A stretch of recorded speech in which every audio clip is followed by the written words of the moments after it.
വളരെ പ്രധാനപ്പെട്ട ഒരു വിഷയത്തെക്കുറിച്ച് നമ്മൾ ഈ മണിക്കൂറുകൾ ചിന്തിക്കാൻ പരിശ്രമിക്കുകയാണ്.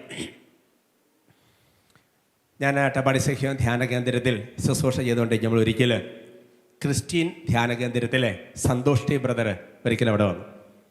സന്തോഷ് ടി ബ്രദർ വന്നിട്ട് എന്നോട് പറഞ്ഞു, അച്ഛാ, ഈ കമ്പ്യൂട്ടർ ഗെയിമിൻ്റെ ഒരു CD ആണ് ഇത്, അച്ഛൻ എന്നിട്ട് കാണണമെന്ന് പറഞ്ഞു. ഞാൻ പറഞ്ഞു, കമ്പ്യൂട്ടർ ഗെയിം? ജീവിതത്തിൽ ഇന്നേ വരെ ഒരു കമ്പ്യൂട്ടർ ഗെയിം കളിച്ചിട്ടില്ലാത്ത ആളാണ് ഞാൻ. കുട്ടികൾ കേട്ടോ, ജീവിതത്തിൽ ഇന്നേ വരെ ഒറ്റ കമ്പ്യൂട്ടർ ഗെയിം പോലും കളിച്ചിട്ടില്ലാത്ത ആളാണ് ഞാൻ. അപ്പോൾ ഞാൻ പറഞ്ഞു, ഈ കമ്പ്യൂട്ടർ ഗെയിമോ? പറയാം, അതല്ല ചെയ്യും, അച്ഛനിത് കാണണം. ഇതൊക്കെ കണ്ടിട്ട് അച്ഛൻ ഇങ്ങനെ പ്രസംഗമൊക്കെ പറയുമ്പോൾ ഈ കാര്യങ്ങൾ പറയണം. അപ്പോൾ എനിക്ക് കമ്പ്യൂട്ടർ ഗെയിം ഓപ്പറേറ്റ് ചെയ്യാൻ പോലും എനിക്ക് കമ്പ്യൂട്ടറിൽ എനിക്ക് നന്നായിട്ട് അറിയാം, പക്ഷേ ഇത് ഓപ്പറേറ്റ് ചെയ്യാൻ എനിക്കറിയാം. എന്നാൽ പിന്നെ ബ്രദറും കൂടെ കൂടി ഇരിക്കാൻ പറഞ്ഞ് അപ്പോൾ ഒരു കമ്പ്യൂട്ടറിൽ ഇതിട്ട് പ്ലേ ചെയ്തു. അപ്പോൾ ആദ്യത്തെ കമ്പ്യൂട്ടർ ഗെയിം ഭയങ്കര ഇങ്ങനെ കാർ റേസിൻ്റെ കമ്പ്യൂട്ടർ ഗെയിമാണ്. അത് കഴിഞ്ഞിട്ട് 2-3 എണ്ണം കഴിഞ്ഞിട്ട് ഒരു കമ്പ്യൂട്ടർ ഗെയിമാണ്. അതാണ് പിള്ളേർക്ക് ഏറ്റവും ക്രൈസ്, ഏറ്റവും ഇഷ്ടപ്പെട്ടൊരു കമ്പ്യൂട്ടർ ഗെയിമാണ്. എന്നാണെന്നറിയോ? ഷൂട്ടിംഗ് ആണ്. അത് തന്നെ, കറക്റ്റ്, നീ പറഞ്ഞത് തന്നെ, ഷൂട്ടിങ്, മെഷീൻ ഗൺ ഷൂട്ടിങ്. അപ്പോൾ ആദ്യം സ്ക്രീനിൽ മെഷീൻ ഗൺ ഇതൊക്കെ റെഡിയായി വരുന്നു. പിന്നെ കീബോർഡിൽ അതിനുശേഷം പിന്നെ കാണിക്കുന്ന അറിയാം, മെഷീൻ ഗൺ എല്ലാം വന്ന് പിന്നെ കീബോർഡിൽ ഏറ്റവും കൂടുതൽ ഷൂട്ട് ചെയ്യുന്ന ആൾക്കാണ് വിജയം. അതിനുശേഷം പിന്നെ കാണിക്കുന്നത് വത്തിക്കാൻ കൊട്ടാരം കാണിക്കുന്നു. വത്തിക്കാൻ കൊട്ടാരത്തിൻ്റെ ഒരു വാതിൽ തുറക്കുന്നു. അതിനകത്തുനിന്ന് വൈദികർ ഇതുപോലെ ഒറാറേക്കിട്ട് പ്രാർത്ഥനാപൂർവ്വം ഇറങ്ങി വരുന്നു. പിന്നെ വേറൊരു സൈഡിൽ ബഹുമാനപ്പെട്ട സിസ്റ്റർമാരെ കാണിക്കുന്നു. സിസ്റ്റർമാർ ഒരു സൈഡിൽ കൂടി ഇറങ്ങി വരുന്നു. ഒരെണ്ണെ കമൻറ്റ്, ഇത് ഇംഗ്ലീഷിലാണ് എഴുതി വരയ്ക്കുകയാണ്, ഇവരെല്ലാം അന്യഗ്രഹത്തിൽ നിന്ന് ഈ ഭൂമി നശിപ്പിക്കാൻ വന്ന ജീവികളാണ്, അതുകൊണ്ട് ഇവരെല്ലാം വെടിവെച്ചുമില്ല. ഇംഗ്ലീഷിലാണ്. ഇതങ്ങോട്ട് കാണുന്ന ഉടനെ കുട്ടികൾ കീബോർഡിലേക്ക് അങ്ങോട്ട് കൈ അമർത്തുന്നു. എന്നിട്ട് ഇങ്ങനെ എന്ന് പറഞ്ഞിങ്ങനെ അച്ഛന്മാരെ സിസ്റ്റർമാരിങ്ങനെ വെടിവെച്ച് ഇങ്ങനെ വീഴ്ത്തിക്കൊണ്ടിരിക്കുകയാണ്. ഏറ്റവും കൂടുതൽ അച്ഛന്മാരെ സിസ്റ്റർമാരെ ആരാണ് വെടിവെച്ച് എഴുതുന്നത്? The top in the game. എൻ്റെ പ്രിയപ്പെട്ട സഹോദരങ്ങളെ, LKG പഠിക്കുന്ന, UKG പഠിക്കുന്ന, ചെറിയ ക്ലാസ്സിൽ പഠിക്കുന്ന നമ്മുടെ കുഞ്ഞുങ്ങളുടെ തലയിലേക്ക് ഒരു സാധനം ഇഞ്ചക്ട് ചെയ്ത് കയറ്റിവിടുക.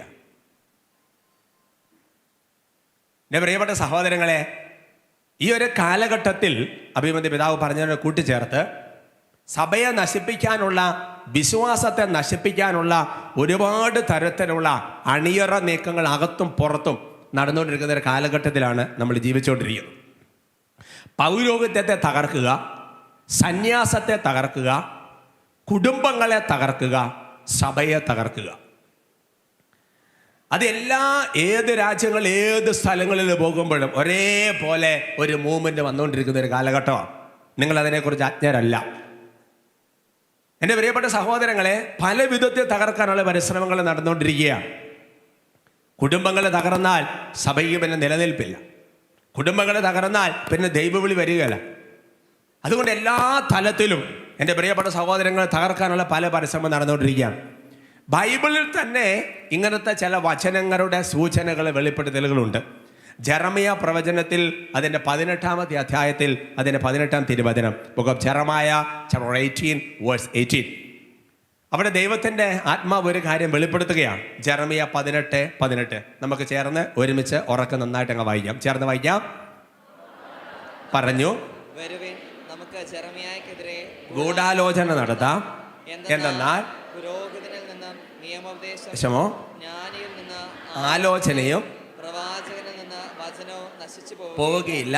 വരുവിൻ, നമുക്ക് അവനെ നാവ് കൊണ്ട് തകർക്കാം. വരുവിൻ, നമുക്കവനെ കണ്ടോ? എൻ്റെ പ്രിയപ്പെട്ട, വലിയൊരു ഗൂഢാലോചന നടക്കുക. ആ ഗൂഢാലോചന പറയുകയാണ്, വരുവിൻ, നമുക്ക് ജെറമിയായ്ക്കെതിരെ ഒരു ഗൂഢാലോചന നടത്താം. എന്തെന്നാൽ പുരോഹിതനിൽ നിന്ന് നിയമ ഉപദേശവും, അതായത് പുരോഹിതന് വചനം പ്രഘോഷിക്കേണ്ടവനാണ്, അല്ലേ? അതാണ് നിയമം, വചനമാണ്. പുരോഹിതനിൽ നിന്ന് നിയമോപദേശവും ജ്ഞാനിയിൽ നിന്ന് ആലോചനയും പ്രവാചകനിൽ നിന്ന് വചനവും നശിച്ചു പോവുകയല്ല എന്ന് പറഞ്ഞാൽ, ഈ പൗരോഹിത്യത്തെ തകർക്കാൻ, തിരഞ്ഞെടുക്കപ്പെട്ടവനെ തകർക്കാൻ, സമർപ്പതയെ തകർക്കാൻ നോക്കിയാൽ അങ്ങനെ പെട്ടെന്ന് അങ്ങോട്ട് തകരുന്നില്ല. അതുകൊണ്ട് സഭയെ തകർക്കാൻ, തിരഞ്ഞെടുക്കപ്പെട്ടവനെ തകർക്കാൻ, പ്രവാചകനെ തകർക്കാൻ പിശാച് ചില വ്യക്തികളോട് കണ്ടുതരും മാർഗമാണ്. അവനെ എങ്ങനെ തകർക്കാം? നാവുകൊണ്ട് തകർക്കാം. എങ്ങനെ തകർക്കാം? നാവുകൊണ്ട് തകർക്കാം. എൻ്റെ പ്രിയപ്പെട്ട സഹോദരങ്ങളെ, ആനുകാലിക സംഭവങ്ങളും മീഡിയയിലെ കാര്യങ്ങളും ഒക്കെ വെച്ചോണ്ട് ഈ ജെറമ്യ പറഞ്ഞ വചനം, ഇതാ പറഞ്ഞത്, വചനം എന്ന് പറയുന്നത് എക്കാലം ഒരേപോലെ ആപ്പളിക്കപ്പെടാം. അന്നത്തെ കാലത്ത് ജെറമ്യയുടെ പശ്ചാത്തലത്തിൽ എഴുതപ്പെട്ട വചനമാണെങ്കിൽ ഇന്നും അതേപോലെ വചനങ്ങളുടെ എല്ലാ കാലഘട്ടത്തിലും അത് വ്യത്യാസമില്ല. എൻ്റെ പ്രിയപ്പെട്ട എല്ലാ കാലഘട്ടത്തിലും അത് ആപ്പളിക്കപ്പെടാം.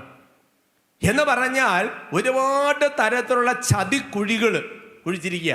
ജെറമ്യ പ്രവചനത്തിൽ തന്നെ 18-ാമത്തെ അധ്യായത്തിൽ അതിൻ്റെ 20-ാം തിരുവചനം, book of Jeremiah chapter 18 verse 20, തൊട്ട് താഴത്തെ വചനമാണ് ജെറമ്യ 18:20. നമുക്ക് വായിക്കാം.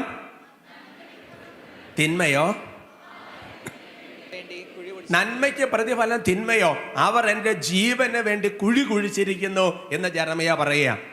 എൻ്റെ ജീവന് വേണ്ടി അവർ കുഴി കുഴിച്ചിരിക്കുകയാണെന്ന് ജെറമ്യ വെളിപ്പെടുത്തുക. ഇന്നലെ എനിക്ക് തോന്നുന്നത് മാത്യു അച്ഛൻ വിലാപങ്ങളുടെ പുസ്തകത്തിൽ 4:20 അല്ലേ, വിലാപം 4:20 കോട്ട് ചെയ്തുകൊണ്ട് അച്ഛൻ പറഞ്ഞ് ഞാൻ ഓർക്കുന്നുണ്ട്. എന്ന് പറഞ്ഞു കഴിഞ്ഞാൽ എൻ്റെ പൗരോഹിത്യത്തെ എങ്ങനെയെങ്കിലും കുഴിയിൽ വീഴിക്കുക. കാരണം പൗരോഹിത്യത്തിൻ്റെ തണലിലാണ്, വചനമാകുന്ന തണലിൽ, വിശുദ്ധ കുർബാനയാകുന്ന തണലിലാണ് ഈ ദൈവജനം മുഴുവൻ വളർന്നു വരേണ്ടിയിരുന്നത്.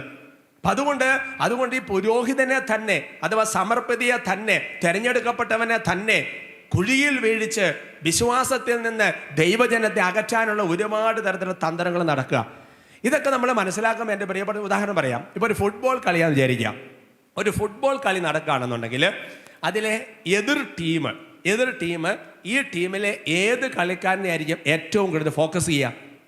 ദ ബെസ്റ്റ് പ്ലെയർ എന്ന് പറഞ്ഞാൽ ആരുടെ കയ്യിലാണ് പന്ത് കിട്ടിയാൽ ആരാണ് ഏറ്റവും ഗോൾ അടിക്കുന്നത് അവനെ എങ്ങനെയെങ്കിലും തകർക്കാൻ നോക്കും, അവനെ എങ്ങനെയെങ്കിലും തടഞ്ഞിടാൻ വേണ്ടി നോക്കും, അവനെ ചെക്ക് ചെയ്ത് പിടിക്കാൻ വേണ്ടി നോക്കും. എന്ന് പറയുന്നത് പോലെ തന്നെ ദൈവത്തിൻ്റെ പ്രവർത്തനം ആരിലൂടെയാണ് നടക്കുന്നത്? കർത്താവ് ഈശോ മിശിഹായുടെ കാര്യങ്ങൾ, അല്ലെങ്കിൽ കർത്താവ് ഈശോ മിശിഹ തന്നെ സഭ തുറന്നു പോകുമ്പോൾ എൻ്റെ പ്രിയപ്പെട്ട സഹോദരങ്ങളെ, അതിനെല്ലാം തകർക്കാൻ പിശാച് ഒരുപാട് തരത്തിലുള്ള ചതിക്കെണികൾ ഒരുങ്ങിയിട്ടുണ്ടെന്ന ഒരു തിരിച്ചറിവ് നമ്മുടെ ജീവിതത്തിൽ വരണം. പറഞ്ഞ ഹല്ലേലൂയ, പറഞ്ഞ ഹല്ലേലൂയ. അതുകൊണ്ട് പുരോഹിതനെ വിളിക്കുന്ന പേര് ജീവശ്വാസം എന്നാണ്. പുരോഹിതനെ വിളിക്കുന്ന പേര് ബൈബിളിൽ ഇന്നലെ അച്ഛൻ സൂചിപ്പിച്ചു, ജീവശ്വാസമാണ് പുരോഹിതൻ. ജീവശ്വാസം എന്ന് പറഞ്ഞാൽ മാമോദീസ വഴി ജീവശ്വാസം നമുക്ക് ലഭിക്കുകയാണ് അല്ലേ? എല്ലാ തരത്തിലും ഞാൻ ഓർക്കാണ് നമ്മുടെ സീറോ മലബാർ സിനഡിലെ വിശ്വാസത്തിൻ്റെ കമ്മീഷൻ എഴുതിയ ഒരു പുസ്തകം യുഗാന്ത്യോന്മകൻ. ആ പുസ്തകത്തിൽ എന്ന് പറഞ്ഞാൽ സ്വർഗത്തെക്കുറിച്ച്, നരകത്തെക്കുറിച്ച്, ശുദ്ധീകരണ സ്ഥലത്തെക്കുറിച്ചൊക്കെയുള്ള ഒരു ചെറിയൊരു പുസ്തകമാണ്. ആ കമ്മീഷൻ എഴുതിയിരിക്കുന്ന ആ പുസ്തകത്തിൽ നമ്മുടെ ജോസഫ് കല്ലറങ്ങാട്ട് പിതാവും അതേപോലെ പാമ്പളാനി പിതാവൊക്കെയുള്ള ആ കമ്മീഷൻ എഴുതിയിരിക്കുക. ആ പുസ്തകത്തിൽ എഴുതിയിരിക്കുന്ന ഒരു കാര്യം ഇങ്ങനെയാണ്. ഈ മോനിക്കാമ്മ മരിക്കുന്നതിന് തൊട്ട് മുമ്പ് സെന്റ് അഗസ്റ്റിനോട് പറയുന്ന ഒരു കാര്യമാണ്. മോനിക്കാമ്മ പറയാണ്, മോനെ, ഞാൻ മരിക്കുമ്പോൾ നീ എന്നെ എവിടെ വേണേലും അടക്കിക്കോ, ഞാൻ മരിക്കുമ്പോൾ നീ എന്നെ എവിടെ വേണേലും അടക്കിക്കോ, പക്ഷേ സ്വർഗത്തിൽ എനിക്കെതിരെ എഴുതപ്പെട്ടതെല്ലാം മായിച്ച് കളയുന്ന അൾത്താരയിലെ വിശുദ്ധ കുർബാനയിൽ നീ എന്നെ എല്ലാ ദിവസവും ഓർക്കണം. അതുകൊണ്ട് എൻ്റെ പ്രിയപ്പെട്ട സഹോദരൻ, അതുകൊണ്ടാണ് പൗരോഹിത്യം എന്ന് പറയുന്നത്, സഭ എന്ന് പറയുന്നത് ഇല്ലാതെ നമുക്ക് ജീവിക്കാൻ പറ്റുകയാണ് അല്ലേ? അതുകൊണ്ട് ഒരു കുഞ്ഞ് ജനിച്ചു വീഴുമ്പോൾ തന്നെ വിശ്വാസത്തിന്റെ കാര്യങ്ങൾ ചെവിയിൽ ഓതിക്കൊടുക്കുന്നതിനെ കുറിച്ച് അഭിമന്യ പിതാവ് കുറച്ച് മുമ്പ് നമ്മളോട് പറഞ്ഞു. ഈശോ മിശിഹ എന്നുള്ള ആ ഒരു സുറിയാനി പദം അവർക്ക് പറയാം, ഹല്ലേലൂയ. സന്തോഷത്തോടെ പറയാം, ഹല്ലേലൂയ. Praise the Lord. അതുകൊണ്ട് എൻ്റെ പ്രിയപ്പെട്ട സഹോദരങ്ങളെ, നമ്മളെ സംബന്ധിച്ചിടത്തോളം അതേപോലെ തന്നെ കുടുംബങ്ങളെ പല വിധത്തിൽ തകർക്കാനുള്ള പരിശ്രമങ്ങൾ നടക്കുമ്പോൾ, അത് അഭിമന്യ പിതാവ് സൂചിപ്പിച്ചു, കുടുംബങ്ങൾ പല വിധത്തിൽ ഡിവോഴ്സുകൾ കൂടുന്നു, വിവാഹം നടക്കുന്നില്ല, കുടുംബങ്ങൾ പല സ്ഥലത്താകുന്നു, അങ്ങനെയൊക്കെയുള്ള ഒരുപാട് തരത്തിലുള്ള സംഭവങ്ങൾ നടക്കുമ്പോൾ, ഒപ്പം തന്നെ മറ്റു തരത്തിലുള്ള ജാതികളുടെ പല തരത്തിലുള്ള ആക്രമണങ്ങളും ചതിക്കുണികളും അങ്ങനത്തെ കാര്യങ്ങളൊക്കെ നടക്കുന്ന ഒരു പശ്ചാത്തലത്തിൽ അവിടെയാണ് നമ്മൾ ചെയ്യേണ്ട വളരെ പ്രധാനപ്പെട്ട ഒരു കാര്യമുണ്ട്. അതാണ് പിതാവ് മാർപ്പാപ്പയെ കോട്ട് ചെയ്തുകൊണ്ടും ആ പിതാവ് അതിൻ്റെ പ്രഭാഷണ സമാപനത്തിൽ കൊണ്ടുപോയി എത്തിച്ചത്. ഏക മനസ്സോടെ ഒറ്റക്കെട്ടായി നമ്മൾ നീക്കാൻ പഠിക്കണം പ്രിയപ്പെട്ട സഹോദരങ്ങളെ. ഇവിടെ നമ്മൾ ചെയ്യേണ്ട കാര്യമെന്ന് പറയുന്നത് ഒരുമിച്ച് നിൽക്കണം, ഒരുമിച്ച് പൊരുത്തണം. വളരെ പ്രധാനപ്പെട്ട ഒരു കാര്യമാണ്. ഒരുമിച്ച് നിൽക്കാൻ പഠിക്കണം എൻ്റെ പ്രിയപ്പെട്ട ഒരുമിച്ച് നിൽക്കാൻ പഠിക്കണം, ഒരുമിച്ച് പൊരുത്താൻ പഠിക്കണം. അതിനെക്കുറിച്ച് ശക്തമായി സംസാരിക്കാൻ എൻ്റെ ഉള്ളിൽ പരിശുദ്ധാത്മാവ് ഒരു പ്രചോദനം തരുന്നുണ്ട്. അതിന് പറ്റിയൊരു വചനഭാഗം എൻ്റെ മനസ്സിൽ വരുന്നത് സഭാപ്രസംഗന്റെ പുസ്തകത്തിൽ 4-ാമത്തെ അധ്യായത്തിൽ അതിൻ്റെ 9 മുതൽ 12 വരെയുള്ള തിരുവചനങ്ങളാണ്. സഭാപ്രസംഗന്റെ പുസ്തകത്തിൽ 4-ാമത്തെ അധ്യായത്തിൽ 9 മുതൽ 12 വരെയുള്ള തിരുവചനങ്ങൾ. ലേശം കൂടുതലുണ്ട് ആ വചനം, എന്നാലും നമുക്കത് വായിക്കാം. സഭാപ്രസംഗന്റെ പുസ്തകത്തിൽ 4-ാമത്തെ അധ്യായത്തിന്റെ 9 മുതൽ 12 വരെയുള്ള തിരുവചനങ്ങൾ നമുക്ക് ചേർന്ന് വായിക്കാം. 2 പേർ ഒരാളേക്കാൾ മെച്ചമാണ്, കാരണം അവർക്ക് ഒരുമിച്ച് കൂടുതൽ ഫലപ്രദമായി അധ്വാനിക്കാൻ കഴിയും, അവരിൽ ഒരുവൻ വീണാൽ അവരിന് താങ്ങാൻ കഴിയും, ഒറ്റയ്ക്കായിരിക്കുന്നവൻ വീണാൽ താങ്ങാൻ ആരുമില്ല, അവന്റെ കാര്യം കഷ്ടമാണ്, 2 പേർ ഒരുമിച്ച് കിടന്നാൽ അവർക്ക് ചൂട് കിട്ടും, തനിച്ചായാൽ എങ്ങനെ ചൂട് കിട്ടും, ഒറ്റയ്ക്കായിരിക്കുന്നവനെ കീഴ്പ്പെടുത്താൻ സാധിച്ചേക്കാം, 2 പേരാണെങ്കിൽ ചെറുക്കാൻ കഴിയും, വേഗം പൊട്ടുകയില്ല. മുപ്പിരി ചരട് വേഗം. പൊട്ടുകയില്ല. എത്ര മനോഹരമായ ഒരു വചനമാണ് എൻ്റെ പ്രിയപ്പെട്ട സഹോദരങ്ങൾ. വചനം വെളിപ്പെടുത്തുക, 2 പേർ ഒരാളേക്കാൾ മെച്ചമാണ്. അങ്ങനെയാണെങ്കിൽ 3 പേർ അതിനേക്കാൾ മെച്ച, 4 പേര്, 5 പേര്, 10 പേര് അതിനേക്കാൾ മെച്ചമാണ്. എന്ന് പറഞ്ഞാൽ മക്കളുടെ എണ്ണം കൂടി വരുന്ന കുടുംബത്തെ നല്ലതാണ് എന്ന് പറയുന്നത് പോലെ തന്നെ നമ്പർ കൂടുന്നത് 2 പേർ ഒരാളേക്കാൾ മെച്ചമാണ്. എന്താ മെച്ചങ്ങള്? 1-ാമത്തെ മെച്ചം പറഞ്ഞിരിക്കുക, അവർക്ക് ഒരുമിച്ച് കൂടുതൽ ഫലപ്രദമായി അധ്വാനിക്കാൻ കഴിയും. എന്നിട്ട് പറയാ, ഒറ്റയ്ക്കായിരിക്കുന്നവൻ വീണാൽ താങ്ങാൻ ആരുമില്ല, അവന്റെ കാര്യം കഷ്ടമാണ്. 2 പേരാണെങ്കിൽ ചെറുക്കാൻ കഴിയും, ഒരുമിച്ചായിരുന്ന ഒരു ചൂട് കിട്ടും. എന്നിട്ട് പറയാ, മുപ്പിരി ചരട് വേഗം പൊട്ടുകയില്ല. പറഞ്ഞു ഹല്ലേലൂയ. ഒരു ചരടാണെങ്കിൽ ഒറ്റ വലിക്കും പെട്ടെന്ന് അങ്ങോട്ട് പൊട്ടിപ്പോകും. എന്നാൽ 2-3 കൂട്ടി കെട്ടി ഉണ്ടാക്കിയ ചരടാണെങ്കിൽ പെട്ടെന്ന് അങ്ങോട്ട് പൊട്ടിപ്പോകുകയല്ല. പറഞ്ഞു ഹല്ലേലൂയ. അതുകൊണ്ട് എൻ്റെ പ്രിയപ്പെട്ട സഹോദരങ്ങളെ, നമ്മൾ ഇടവക എന്ന നിലയിൽ വലിയൊരു കൂട്ടായ്മയാണ്, രൂപത എന്ന നിലയിൽ വലിയൊരു കൂട്ടായ്മയാണ്. ആ കൂട്ടായ്മയിൽ തന്നെ, ഇടവക കൂട്ടായ്മകളിൽ തന്നെ കുടുംബ യൂണിറ്റ് കൂട്ടായ്മകളുണ്ട്, അല്ലെങ്കിൽ സംഘടനകളുടെ കൂട്ടായ്മകളുണ്ട്. അങ്ങനത്തെ പലതരത്തിലുള്ള പിതൃവേദിയുണ്ട്, മാതൃവേദിയുണ്ട്. അങ്ങനെ നമ്മുടെ അതിരൂപത മുഴുവൻ എൻ്റെ പ്രിയപ്പെട്ട സഹോദരങ്ങളെ ഒരു കൂട്ടായ്മയിൽ അടിയുറച്ച് നിൽക്കണം. ഈ കൂട്ടായ്മ നിൽക്കുന്നതിൽ ഒരുപാട് മെച്ചമുണ്ട്. പറയാണ്, ഒരുമിച്ച് അവർക്ക് കൂടുതൽ ഫലപ്രദമായി അധ്വാനിക്കാൻ കഴിയും. പറഞ്ഞു ഹല്ലേലൂയ. ഞാൻ നിങ്ങളോട് ചോദിച്ചു നോക്കട്ടെ, ശ്രദ്ധിച്ച് മറുപടി പറഞ്ഞേക്കണേ.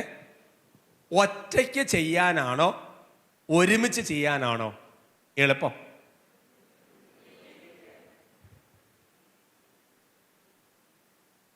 Price the Lord. ഒറ്റയ്ക്ക് ചെയ്യാനാണോ എളുപ്പം, ഒരുമിച്ച് ചെയ്യാനാണോ എളുപ്പം?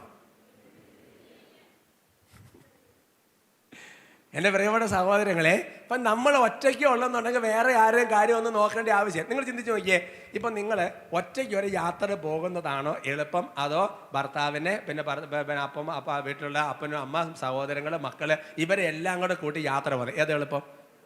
ശരി, പെട്ടെന്ന് മറുപടി വളരെ പെട്ടെന്ന്. മറ്റേത് നിങ്ങളെല്ലാം കേട്ടി പറക്കി ഒരെണ്ണം കാക്കൂസിൽ, മറ്റേതോടെ വാഷ് ബേസിൻ്റെ ഉള്ളിൽ, ഇത് മറ്റേത് അവിടെ കിടക്കും, ഇതിനെല്ലാം കൂടെ കെട്ടി പെറുക്കിയല്ലേ. അപ്പോൾ ഒറ്റയ്ക്ക് ചെയ്യാനാണോ എളുപ്പം, ഒരുമിച്ച് ചെയ്യാനാണോ എളുപ്പം? അങ്ങനെ പഠിക്കുവാ. എൻ്റെ പ്രിയപ്പെട്ട സഹോദരങ്ങളെ, സംഗതി ശരിയാ, ഒറ്റയ്ക്കൊക്കെ പോകാൻ വളരെ എളുപ്പമാണ്. അഭിമന്യ പിതാവിനെ കോട്ടിയെന്നുകൊണ്ട് ഞാൻ പറയാണ്, പിതാവ് പറഞ്ഞു, നമ്മുടെ ഇടവക കൂട്ടായ്മ ഒരാൾ പോലും മാറി നിൽക്കരുത്, അല്ലേ, വിവാഹിത വരരുത്, മാറ്റി നിർത്തരുത്. എൻ്റെ പ്രിയപ്പെട്ട സഹോദരങ്ങളെ, ഒറ്റയ്ക്ക് പോകാൻ ചെയ്യാൻ എല്ലാത്തിനും എളുപ്പമാണ്. എൻ്റെ ഇഷ്ടം, എൻ്റെ അഭിപ്രായം, എൻ്റെ കാര്യങ്ങൾ. അതുകൊണ്ട് തന്നെയാണ് ഇന്ന് കാലത്ത് കുടുംബജീവിതത്തിലൊക്കെ പല പ്രശ്നങ്ങളും വരുന്നതിന് കാരണം എന്താ, അല്ലേ? ഒറ്റയ്ക്ക് പോകാൻ എളുപ്പമാണ് കാര്യങ്ങൾ. കുടുംബത്തിന് അപ്പൻ്റെ അമ്മേനെ കൂടെ നിൽക്കുന്നേക്കാളും എളുപ്പമാണ് എൻ്റെ പ്രിയപ്പെട്ട സഹോദരങ്ങളെ തന്നെ പോയൊരു വീടൊക്കെ എടുത്ത് സുഖമായിട്ട് താമസിക്കാനായിട്ട്. എന്നാൽ വിശുദ്ധ ഗ്രന്ഥം പഠിപ്പിക്കുന്ന ഒരു കാര്യമുണ്ട്. എന്താണെന്നറിയാവോ? എളുപ്പ വഴി നോക്കരുത് എന്നാണ് വിശുദ്ധ ഗ്രന്ഥം പഠിപ്പിക്കുന്നത്. എപ്പോഴും എളുപ്പ വഴി, ഇപ്പൊ ഗൂഗിൾ മാപ്പൊക്കെ ഇട്ട് പെട്ടെന്ന് എളുപ്പ വഴി ഷോർട്ട് കട്ടായിട്ട് കയറി പോകാനുള്ള ടെൻഡൻസി ആണല്ലോ നമ്മുടെ ജീവിതത്തിൽ. വചനം വെളിപ്പെടുത്താണ്, എളുപ്പ വഴി നോക്കരുത്, ദുർഘട വഴി കണ്ടുപിടിച്ച് അതിലെ പോകണമെന്നാണ് വചനം നമ്മളെ അനുശാസിക്കുന്നത്. ഒറ്റയ്ക്ക് ചെയ്യുമ്പോൾ കാര്യങ്ങളൊക്കെ പെട്ടെന്ന് ഇങ്ങനെ ചെയ്യുമെന്ന് തോന്നുമെങ്കിലും എൻ്റെ സഹോദരങ്ങളെ, എളുപ്പമല്ല നോക്കേണ്ടത്, റിസൾട്ടാണ് നോക്കേണ്ടത്. എളുപ്പമല്ല നോക്കേണ്ടത്, പിന്നെ അതിൻ്റെ ഫലമാണ്, അതിൻ്റെ റിസൾട്ടാണ് നമ്മൾ നോക്കേണ്ടത്. ഒരുമിച്ച് പറയാം ഹല്ലേലൂയ. Praise the Lord. ഞാനൊരു ഉദാഹരണം പറഞ്ഞാൽ നിങ്ങൾക്ക് അത് പെട്ടെന്ന് അങ്ങോട്ട് ക്ലിയർ ആവും. അതായത്, ഞാൻ പണ്ട് പിന്നെ വീട്ടിലായിരുന്ന സമയത്ത് ഇങ്ങനെ കന്നുകാലി തീറ്റാൻ പോവാണ്. കന്നുകാലി എന്ന് പറഞ്ഞാൽ മനസ്സിലായോ? പശു എന്ന് പറഞ്ഞാൽ മനസ്സിലായോ? കേരളത്തിൽ പണ്ടുണ്ടായിരുന്ന ഒരു ജീവിയാണ്, മനസ്സിലായോ? അപ്പോൾ അപ്പോൾ അപ്പോൾ അതിന് തീറ്റാനൊക്കെ ഇങ്ങനെ പോകും. അപ്പോൾ സ്കൂൾ വിട്ട് വന്നു കഴിഞ്ഞാൽ ഇതിനെ അഴിച്ചു വിട്ട് തീറ്റാൻ വേണ്ടി പോകണം.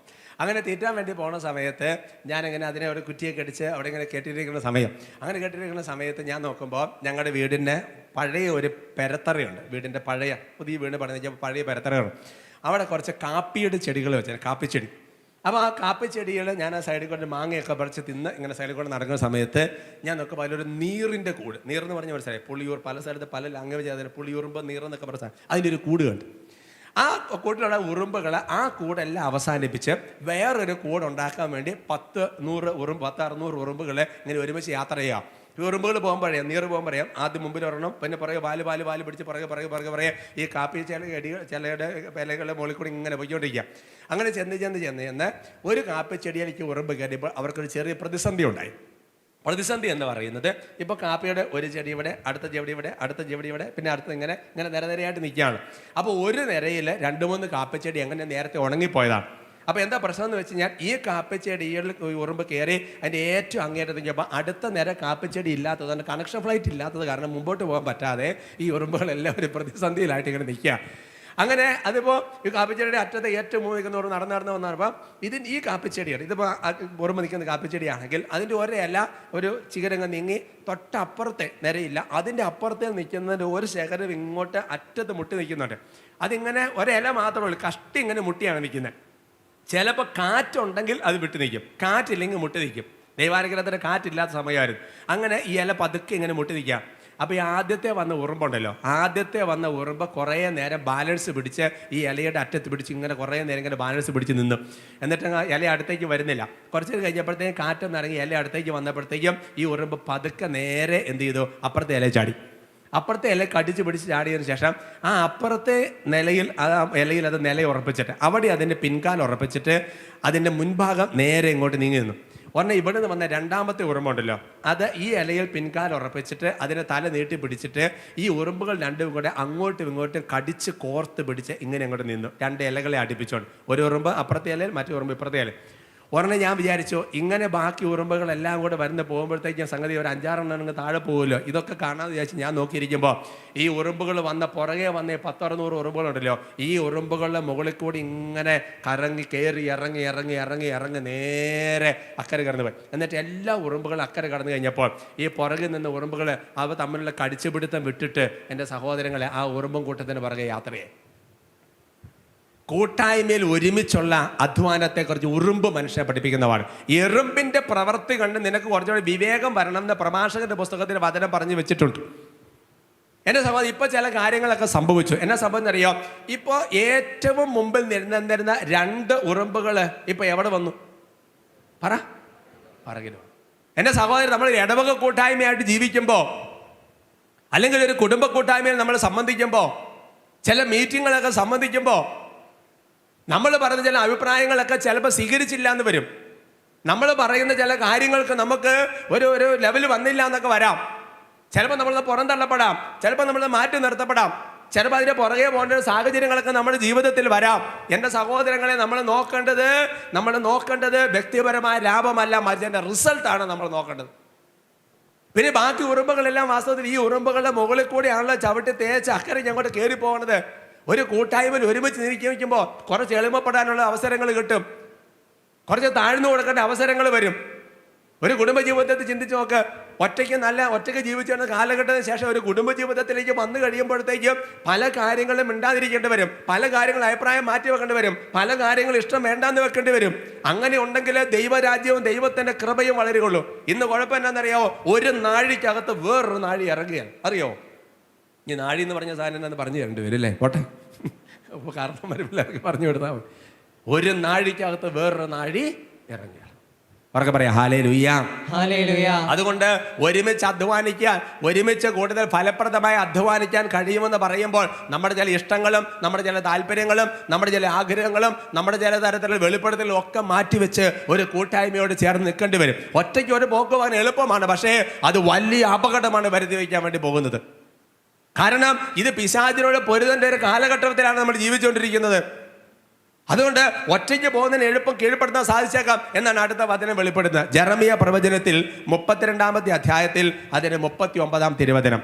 ജെറമിയ പ്രവചനത്തിൽ 32-ാമത്തെ അധ്യായത്തിൽ 39-ാം തിരുവചനം. ഒക്കെ ജെറമായ ചാപ്റ്റർ 32 വേഴ്സ് 39.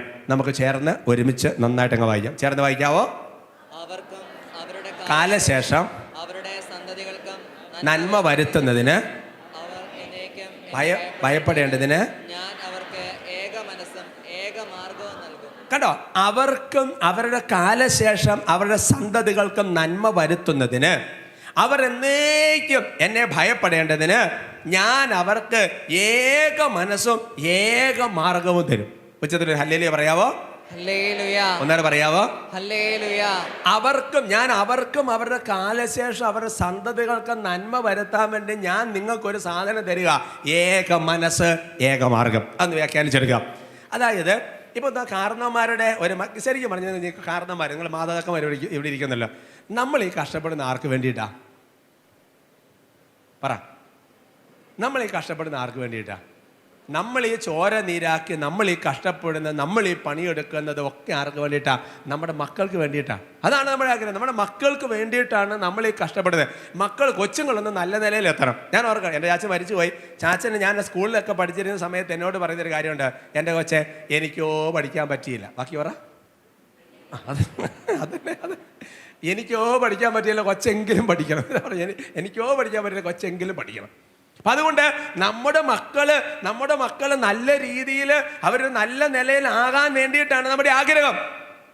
എന്നാൽ കർത്താവ് വളരെ ശക്തമായിട്ടൊരു കാര്യം വെളിപ്പെടുത്തുക, നിങ്ങൾക്കും നിങ്ങളുടെ കാലശേഷം നിങ്ങളുടെ സന്തതികൾക്കും നന്മ വരണമെന്നുണ്ടെങ്കിൽ ഞാൻ ആദ്യം നിങ്ങൾക്കൊരു സാധനം തരാം. അത് നിങ്ങൾ ആദ്യം നിങ്ങളുടെ കുടുംബത്തിൽ, നിങ്ങളുടെ ഇടവകയിൽ, നിങ്ങളുടെ സമൂഹത്തിൽ, നിങ്ങളുടെ ജോലി സ്ഥലത്ത് ആ 2 സാധനം ഒന്ന് മേടിച്ചു വെക്ക്.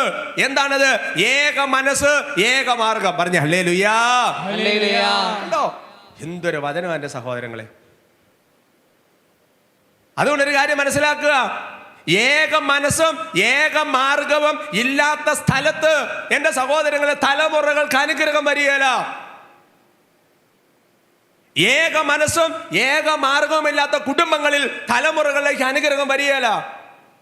അത് ഇടവകയായാലും, അത് കുടുംബമായാലും, അത് കോൺവെന്റ് ആയാലും, അത് സ്ഥാപനമായാലും, ധ്യാന കേന്ദ്രമായാലും. അതുകൊണ്ട് കർത്താവ് പറയുക, നിങ്ങൾക്കും നിങ്ങളുടെ കാലശേഷം നിങ്ങളുടെ സന്തതികൾക്കും നന്മ വരാൻ വേണ്ടി, അവരെന്നെ ഭയപ്പെടാൻ വേണ്ടി ഞാനൊരു സാധനം നിങ്ങൾക്ക് തരിക, ഏക മനസ്സ് ഏക മാർഗം. പറഞ്ഞ ഹല്ലേലൂയാ. ഏക മനസ്സും ഏക മാർഗം വരുന്നിടത്ത് തലമുറകൾ അനുഗ്രഹം പ്രാപിക്കുകയുള്ളൂ. ഏക മനസ്സ് ഏക മാർഗം വരുന്നിടത്താണ് വളർച്ച ഉണ്ടാവുകയുള്ളൂ. ഞാൻ ഉദാഹരണം പറയാം. ഞാൻ ഡിഗ്രി കഴിഞ്ഞ് 1 വർഷം കൂടെ കഴിഞ്ഞിട്ടാണ് സെമിനാരി ചേരുന്നത്. അപ്പോൾ സെമിനാരി ചേരുന്നതിന് മുമ്പ് ഇടവേള കാറ്റഗറീസ് ഒക്കെ പഠിപ്പിക്കുകയാണ്. 10ാം ക്ലാസ് കഴിഞ്ഞാൽ പ്ലസ് ടു പഠിച്ചുകൊണ്ടിരിക്കുന്ന സമയത്ത് എൻ്റെ ഇടവകയിലെ വികാരിയച്ഛൻ എന്നെ വേദപാഠം പഠിപ്പിക്കുന്നൊക്കെ പറഞ്ഞോട് കേട്ടി. അങ്ങനെ ഞാൻ ഡിഗ്രിക്ക് പഠിക്കുന്ന സമയത്ത് ഓർക്കാണ്, ഞങ്ങളുടെ പള്ളിയിൽ, അത് ഗ്രാമപ്രദേശമാണ്, പള്ളിയിൽ പിന്നെ കൊടിമരമൊന്നുമില്ല. കൊടിമരം എന്ന് പറയുന്നത് ആ ഇടവകയിലെ ഏത് ചേട്ടൻ്റെ വീട്ടിലാണോ ഏറ്റവും പൊക്കമുള്ള കവുങ്ങ്, ആ കവുങ്ങായിരിക്കും ആ വർഷത്തെ കൊടിമരം. അതാണ് അതിൻ്റെ രീതി. അപ്പോൾ പണ്ടത്തെ കാലത്ത് അങ്ങനത്തെ രീതിയാണല്ലോ കൊടിമരമൊക്കെ. നിങ്ങൾ ഓർക്കുന്നില്ല സിസ്റ്റർമാരെ? ഓർക്കുന്നില്ലേ? അപ്പോൾ സഹോദരങ്ങളെ, അപ്പോൾ എന്തെന്ന് ചോദിച്ചു കഴിഞ്ഞാൽ പിള്ളേർക്കൊരു അരങ്ങാണ്. ഒരു 10ാം ക്ലാസ് കഴിഞ്ഞ പ്ലസ് 1 കഴിഞ്ഞാൽ പിള്ളേരാണ് ഈ കവുങ്ങൊക്കെ വെട്ടാൻ വേണ്ടിയിട്ട് പോകുന്നത്. അങ്ങനെ അപ്പോൾ ഞാൻ അന്നത്തെ കാലത്ത് തോരണം പെരുന്നാളിന് തോരണം കെട്ടുന്നൊക്കെ ഇന്നത്തെ കാലത്ത് സംഗതി ഓർഡർ കൊടുത്ത് എങ്ങനെ വരും? അന്നങ്ങനെ വരികയല്ല. ആദ്യം ചാക്കുന്നൂല് വരണം, പിന്നെ പശ വരണം, പിന്നെ അത് തേക്കണം, പിന്നെ അത് ഉള്ളി കൊണ്ട് കട്ടിച്ച് ഒട്ടിച്ച് അങ്ങനെയൊക്കെ ചെയ്യുന്നൊരു കാലഘട്ടം. പഴയ തലമുറയ്ക്ക് ഒരു ഓർമ്മ വരാൻ വേണ്ടി പറഞ്ഞതാണ്. ഏതായാലും അപ്പം ഞാൻ കവുങ്ങൊക്കെ വെട്ടാൻ പോകേണ്ട പ്രായം കഴിഞ്ഞു. ഞാൻ ഡിഗ്രി പഠിക്കുന്ന സമയമാണ്. അപ്പം ഞാൻ കാറ്റഗറീസ് അധ്യാപകൻ എന്ന നിലയിൽ ഗ്രൗണ്ടിൽ ഈ തോരണമൊക്കെ വലിച്ച് കെട്ടാൻ വേണ്ടിയിട്ട് ചാക്കുന്നൂല് കൊണ്ട് പിള്ളേരെ കൊണ്ട് കൊട്ടിക്കുന്ന സമയമാണ്. അപ്പോൾ ഒരു 10-25 പിള്ളേർ ഒരു വീട്ടിൽ പോയിട്ട് ഒരു ആലാക്കിൽ ഭയങ്കര ഹൈറ്റ് ഉള്ളൊരു കവുങ്ങ് ഇങ്ങനെ വെട്ടിക്കൊണ്ട് വരിക.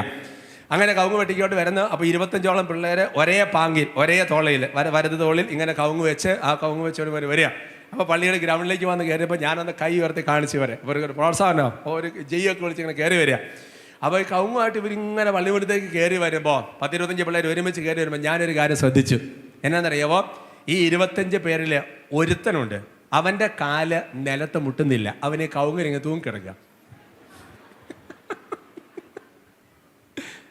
അവന് പൊക്കം കുറവുണ്ടായിട്ടല്ല, അവൻ മനപ്പൂർവ്വം ഊഞ്ഞാലാടുന്നത് പോലെ ചുമ്മാ തൂങ്ങിക്കിടക്കുക. എന്നിട്ട് ഇവൻ എന്നെ നോക്കി ചിരിക്കുക. മറ്റേ പിള്ളേർ 24 പേര് അലാക്കൽ എന്ന പോലെ ചവിടുവാണ്. ഇവൻ ചുമ്മാ അതിനകത്ത് തൂങ്ങിക്കിടക്കുകയാണ്. ഇനി ഇങ്ങോട്ട് കേൾക്കുക സഹോദരങ്ങളെ, ശരിക്കും പറഞ്ഞാലുണ്ടല്ലോ, ഈ കവുങ്ങ് 1.5 മണിക്കൂർ മുമ്പ് ഈ പള്ളിയിൽ എത്തേണ്ടതായിരുന്നു. ഇവൻ ഒറ്റ ഒരുത്തൻ തൂങ്ങിക്കിടന്നില്ലായിരുന്നു. ശരിയാണോ?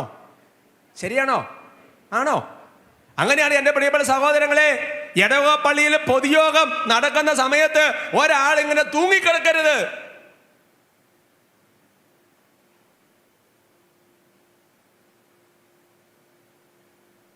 കുടുംബത്തിൽ ഒരു കാര്യത്തിന് ആലോചിച്ചൊരു തീരുമാനം എടുക്കേണ്ട സമയം വരുമ്പോ കാര്യം അഭിപ്രായങ്ങളൊക്കെ ഉണ്ട്, തൂങ്ങിക്കിടക്കാൻ നിൽക്കരുത്.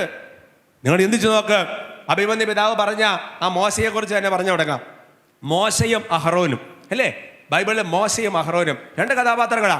ശ്രദ്ധിക്കണം, മോശയ്ക്ക് മോശയുടേതായ അഭിപ്രായങ്ങളുണ്ട്, അഹറോന് അഹറോൻ്റെതായ അഭിപ്രായങ്ങളും ഉണ്ട്. മോശയ്ക്ക് മോശയുടെ കാഴ്ചപ്പാടുകളുണ്ട്, അഹറോൻ്റെതായ കാഴ്ചപ്പാടുകളും ഉണ്ട്. ഇവരതെല്ലാം പറയുകയും ചെയ്യുന്നുണ്ട്. പക്ഷെ ഒരു കാര്യം ഓർക്കണം, ഒരു കാര്യത്തെ വരുമ്പോ, ഒരു തീരുമാനത്തെ വരുമ്പോ മോശയും അഹറോനും ഒരുമിച്ച് നിന്നു. ചെങ്കടലിന് മുമ്പിൽ മോശയും അഹറോനും ഒരുമിച്ച് നിന്നു. പാറയെ വടി കൊണ്ട് അടിക്കുന്ന സമയത്ത് മോശയും അഹറോനും ഒരുമിച്ച് നിന്നു. നിങ്ങൾ പഴയ നിയമം പഠിക്കുമ്പോൾ മോശയും അഹറോനും എപ്പോഴാണ് ഒരു മനസ്സോടെ നിൽക്കാതിരുന്നത്, അവിടെയാണ് ഇസ്രായേൽ ജനത്തിന്റെ തകർച്ചയുടെ ഒരു സ്റ്റെപ്പിന്റെ ആരംഭം എന്ന് പറയുന്നത്.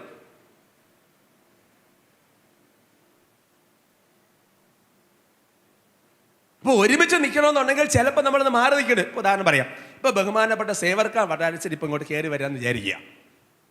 വേണ്ട, ഒരിക്കലും വരികയല്ല. സേവർക്കം വട്ടാരിച്ചിട്ട് ഇപ്പം ഇങ്ങോട്ട് കയറി വന്നാൽ സ്വാഭാവികമായിട്ടും ഞാൻ എന്ത് ചെയ്യണം? അച്ഛൻ്റെ കൂടെ ശുശ്രൂഷ ചെയ്യുന്ന അച്ഛൻ എന്ന നിലയിൽ ഞാൻ വേഗം മൈക്ക് അച്ഛന് കൊടുത്തിട്ട് ഞാൻ ഇങ്ങോട്ട് മാറി നിൽക്കണം. വേണ്ടേ? വേണം. അതുകൊണ്ടാണ് എൻ്റെ സഹോദരങ്ങളെ, തിരുസഭയിൽ ഒരു വിധേയത്വം, കുടുംബത്തിൽ ഒരു വിധേയത്വം അല്ലേ? ഞാൻ ഓർക്കുന്നുണ്ട്, വീട്ടിൽ പണ്ട് ചാച്ചൻ ഇരുന്ന കസേരയിലെങ്ങാനും നമ്മൾ കയറിയിരുന്നാൽ അവസാനത്തെ ഇരിപ്പായിരിക്കും. ഓർക്കുന്നില്ലേ? പിന്നെ ജീവിതത്തിൽ പിന്നെ ഇരിക്കേണ്ടി വരികയല്ല. കവഞ്ചി പോലത്തെ ഒരു സാധനം, അതൊക്കെ തൊട്ടാ തീർന്നു നമ്മുടെ പണി.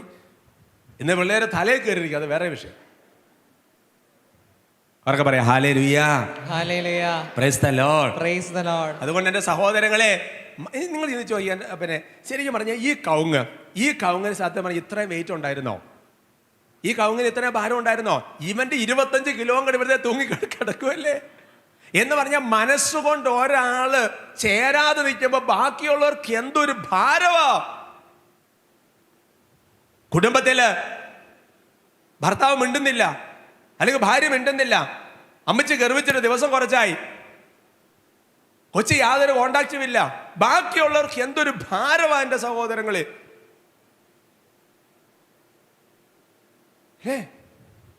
ഇടവകയിലും കുടുംബത്തിലും കുടുംബ യൂണിറ്റുകളിലും എല്ലാ തലങ്ങളിലും ചിന്തിച്ചു നോക്കണം, എന്തൊരു ഭാരവാ.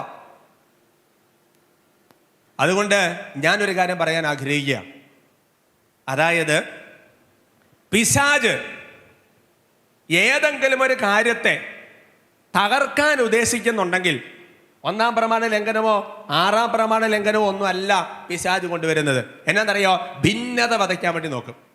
ഏതെങ്കിലും ഒരു കാര്യത്തെ തകർക്കാൻ പിശാച് തീരുമാനിച്ചിട്ടുണ്ടെങ്കിൽ ഏറ്റവും ആദ്യം കൊണ്ടുവരുന്നത് ഭിന്നത വധയ്ക്കാനാണ് നോക്കുക. ഭിന്നത വധയ്ക്കാനാണ് നോക്കുക. ഭിന്നത വധയ്ക്കാൻ. അവർക്ക് പറയാം hallelujah, hallelujah, praise the Lord, praise the Lord. എന്റെ സഹോദരങ്ങളെ, ആദിമസഭ എന്തുകൊണ്ടാണ് ഇന്നിപ്പോ ആദിമസഭ നിറഞ്ഞ പോലെ എന്നൊക്കെ പറഞ്ഞാണ് ബനോളൊക്കെ പാട്ടൊക്കെ പാടിയത്. ആദിമസഭ എന്തുകൊണ്ടാണ് ഇതുപോലെ നല്ല കൃപയിൽ വളർന്നു വന്നു എന്നതിന് അഭിമന്യ പിതാവ് ഒരു കാരണം പറഞ്ഞു. എന്തായിരുന്നോ? അവര് പ്രബോധനം അല്ലെ, അപ്പസ്തോലന്മാരുടെ പ്രബോധനം, ഈശോ മിശിഹായിൽ നിന്ന് സ്വീകരിച്ച വചനങ്ങൾ, ആ പ്രബോധനം അവരതുപോലെ സ്വീകരിച്ചതുകൊണ്ട് അവൾ വളർന്നു വന്നു എന്ന് പിതാവ് സൂചിപ്പിച്ചു. ഞാൻ അതിൻ്റെ കൂടെ ചേർത്ത് പറയാൻ ആഗ്രഹിക്കുക. അതിൻ്റെ കൂടെ അവർക്കുണ്ടായിരുന്ന ഒരു സംഗതിയാണ് ഏക മനസ്സ് ഏക മാർഗം. അപ്പസ്തോല പ്രവർത്തനങ്ങളിൽ 1-ാമത്തെ അധ്യായത്തിൽ അതിൻ്റെ 14-ാം തിരുവചനം. അപ്പസ്തോല പ്രവർത്തനങ്ങളിൽ 1-ാമത്തെ അധ്യായത്തിൽ അതിൻ്റെ 14-ാം തിരുവചനം. Acts chapter 1:14. വായിക്കാം അല്ലേ? ചേർന്ന് വായിക്കാം. ഇവർ ഏക മനസ്സോടെ യേശുവിന്റെ അമ്മയായ മറിയത്തോടും മറ്റു സ്ത്രീകളോടും അവന്റെ സഹോദരരോടുമൊപ്പം പ്രാർത്ഥനയിൽ മുഴുകിയിരുന്നു. കണ്ടോ എപ്പോഴാ പുതിയ പെന്തക്കോസ്ത ഉണ്ടായത്? അപ്പസ്തോലന്മാരും അവിടെ കൂടിയിരുന്ന ആൾക്കാരും പരിശുദ്ധ അമ്മയോട് കൂടെ ആ വാക്ക് ശ്രദ്ധിച്ച ഏക മനസ്സോടെ അപ്പോഴാ പരിശുദ്ധാത്മാവ് വന്നത്. പറയാം ഹല്ലേലൂയ. അതുകൊണ്ട് എന്റെ സഹോദരങ്ങളെ, പരിശുദ്ധാത്മാവിന്റെ അഭിഷേകം നമ്മുടെ ജീവിതത്തിലും കുടുംബത്തിലും വരണമെന്നുണ്ടെങ്കിൽ ഏക മനസ്സില്ലാത്തടത്ത് ആത്മാവിന്റെ അഭിഷേകം വരികയില്ല. ഇന്ന് ആരാധനയുടെ സമാപനത്തിൽ ഒരു പരിശുദ്ധാത്മാഭിഷേക പ്രാർത്ഥനയ്ക്ക് വേണ്ടിയിട്ട് മനസ്സൊരുങ്ങുന്നുണ്ട്.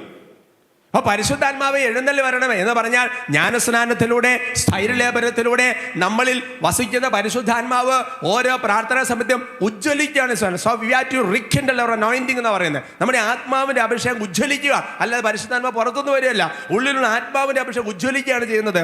അങ്ങനെ ഉജ്ജ്വലിക്കണമെങ്കിൽ എൻ്റെ സഹോദരങ്ങളെ, ഏക മനസ്സും ഏക മാർഗവും അല്ലാത്തടത്ത് ആത്മാവിന്റെ അഭിഷേകം വരികയില്ല. അതുകൊണ്ടാണ് പിതാവിനെ കോട്ട് ചെയ്തുകൊണ്ട് തന്നെ പറയുകയാണ്, ഈ വെറുപ്പും വിദ്വേഷവും അല്ലെങ്കിൽ ക്ഷമിക്കാൻ പറ്റാത്ത ഒരു സാഹചര്യം ഉള്ളിടത്ത് ആത്മാവിൻ്റെ അഭിഷേകം വരാൻ എളുപ്പമല്ല. അതുകൊണ്ടാണ് ശിമയോനോട്, ഞാൻ ആദ്യത്തെ ദിവസം സൂചിപ്പിച്ചു തോന്നുന്നു, ശിമയോനോട് പത്രോസ് ശ്ലീഹ പറഞ്ഞു, നിനക്ക് പരിശുദ്ധാത്മാഭിഷേകത്തിന് ഒരു പങ്കുമില്ല. കാരണം എന്താ? കാരണം എന്ന് പറഞ്ഞാൽ നിന്റെ ഉള്ളിൽ കടുത്ത ഐക്യമില്ലായ്മ, വെറുപ്പ്, വിദ്വേഷം ഇരിക്കുകയാണ്. ഒരുമിച്ച് പറയാം ഹല്ലേലൂയ. അപ്പസ്തോല പ്രവർത്തനങ്ങളിൽ 2-ാമത്തെ അധ്യായത്തിന്റെ 46-ാമത്തെ തിരുവചനം, അവിടെയും ഈ ഏക മനസ്സ് എന്ന് പറയുന്ന പദം വളരെ കൃത്യമായിട്ട് രേഖപ്പെടുത്തിയിട്ടുണ്ട്.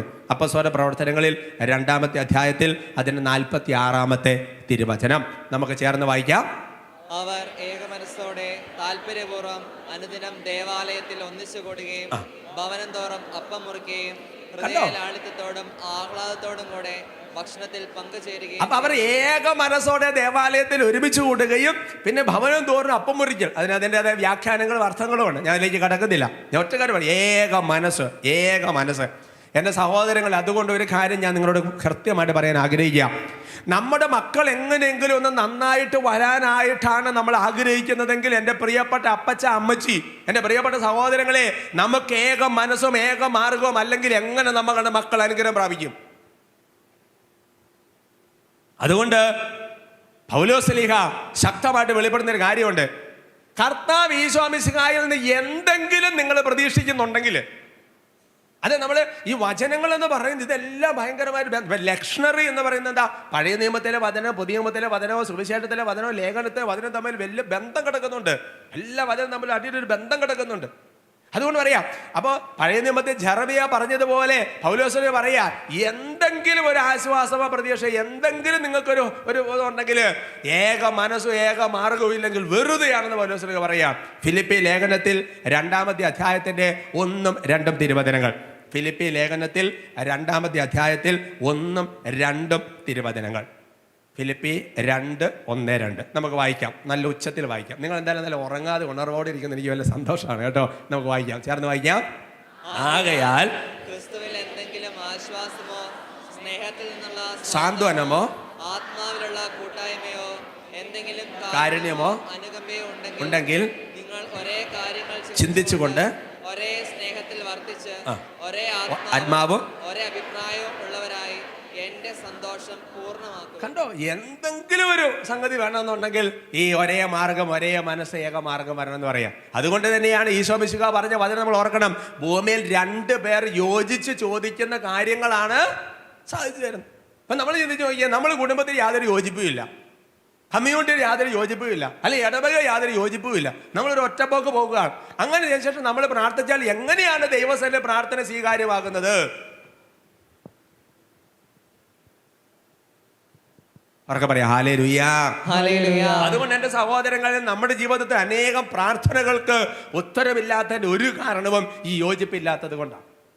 അതുകൊണ്ട് യോജിപ്പ് വരണമെന്നുണ്ടെങ്കിൽ താഴ്ന്നു കൊടുക്കണം, എളുപ്പം പഠനം, ഈ ഉറുമ്പ് മുകളിൽ കൂടെ പോയ സംഭവങ്ങളൊക്കെ ഒന്ന് മനസ്സിൽ ഓർത്തേച്ചാൽ മതി. എനിവേ, വചനം വെളിപ്പെടുത്തുകയാണ് എൻ്റെ സഹോദരങ്ങളെ, നമുക്കും നമ്മുടെ കാലശേഷം നമ്മുടെ സന്തതികൾക്ക് നന്മ വരണമെന്നുണ്ടെങ്കിൽ ഏക മനസ്സ് ഏക മാർഗം, ഏക മനസ്സ് ഏക മാർഗം, ഏക മനസ്സ് ഏക മാർഗം. ഒരുമിച്ച് കൂടുതൽ ഫലപ്രദമായി അധ്വാനിക്കാൻ കഴിയണം, ഒരുമിച്ച് കൂടുതൽ ഫലപ്രദമായി അധ്വാനിക്കാൻ കഴിയും. ഇപ്പം ഇടവകയിലാണെന്നുണ്ടെങ്കിൽ ഒരു കമ്മിറ്റി ലീഡറാക്കി, ആ ലീഡറാക്കിയ സമയത്ത് നല്ലപോലെ ഉഷാർ അധ്വാനം, പിന്നെ അതിന് ശേഷം ഇല്ല. അങ്ങനെയല്ലല്ലോ, ഒരുമിച്ച് കൂടുതൽ ഫലപ്രദമായി അധ്വാനിക്കാൻ കഴിയണം. Price the Lord. ഒരു കൂട്ടായ്മയിൽ ഒരുമിച്ച് പോകുമ്പോൾ 2-ാമത്തെ മെച്ചം അതേ വചനത്തിൽ തന്നെ നമുക്ക് വ്യാഖ്യാനിക്കാം. സഭാപ്രസംഗന്റെ പുസ്തകത്തിലാണ് നമ്മളിപ്പോൾ കേട്ട വചനം തന്നെയാണ്. 2 പേർ ഒരാളേക്കാൾ മെച്ചമാണ്. കാരണം ഒന്നാമത്തെ മെച്ചം നമ്മൾ കണ്ടു കഴിഞ്ഞു, അവർക്ക് ഒരുമിച്ച് കൂടുതൽ ഫലപ്രദമായി അധ്വാനിക്കാൻ കഴിയും. രണ്ടാമത്തെ മെച്ചം അവനിൽ ഒരുവൻ വീണാൽ അപരന് താങ്ങാൻ കഴിയും. രണ്ടാമത്തെ മെച്ചം വചനം വെളിപ്പെടുത്തുകയാണ്, അവരിൽ ഒരുവൻ വീണാൽ അപരന് താങ്ങാൻ കഴിയും. അതുകൊണ്ട് എൻ്റെ സഹോദരങ്ങളെ, എന്തിനു വേണ്ടിയിട്ടാണ് ഈ കുടുംബം വലിയൊരു കൂട്ടായ്മ, അല്ലെങ്കിൽ ഇടവക കൂട്ടായ്മ, കുടുംബ യൂണിറ്റിൻ്റെ കൂട്ടായ്മകൾ? ഇത് എന്തിനു വേണ്ടിയിട്ടാണ്? ഒരുവൻ വീണാൽ അപരന് താങ്ങാൻ കഴിയണം. ഒരുവൻ വീണാൽ അപരന് താങ്ങാൻ കഴിയും. ഞാൻ ഓർക്കാം, സെമിനാരിൽ ഞാൻ പഠിക്കുന്ന സമയത്ത് പിന്നെ പേപ്പറിലൊരു വാർത്ത വായിച്ച് ഓർക്കുന്നുണ്ട്. നിങ്ങൾ വായിച്ചിട്ടുണ്ടോ? വാനര സംഘം പോലീസ് സ്റ്റേഷൻ ആക്രമിച്ചു. വായിച്ചിട്ടില്ലല്ലോ? ഇല്ലയെന്ന് പറ. അതായത് ഞാൻ നോക്കാം, സ്ഥലത്തിൻ്റെ പേര് ഞാൻ മറന്നുപോയി. ഏതോ ഒരു സ്ഥലത്ത് ഒരു മനുഷ്യൻ, ഇന്ത്യയിൽ തന്നെയാണ്, ഒരു കുരങ്ങനെ വെടിവെച്ചു.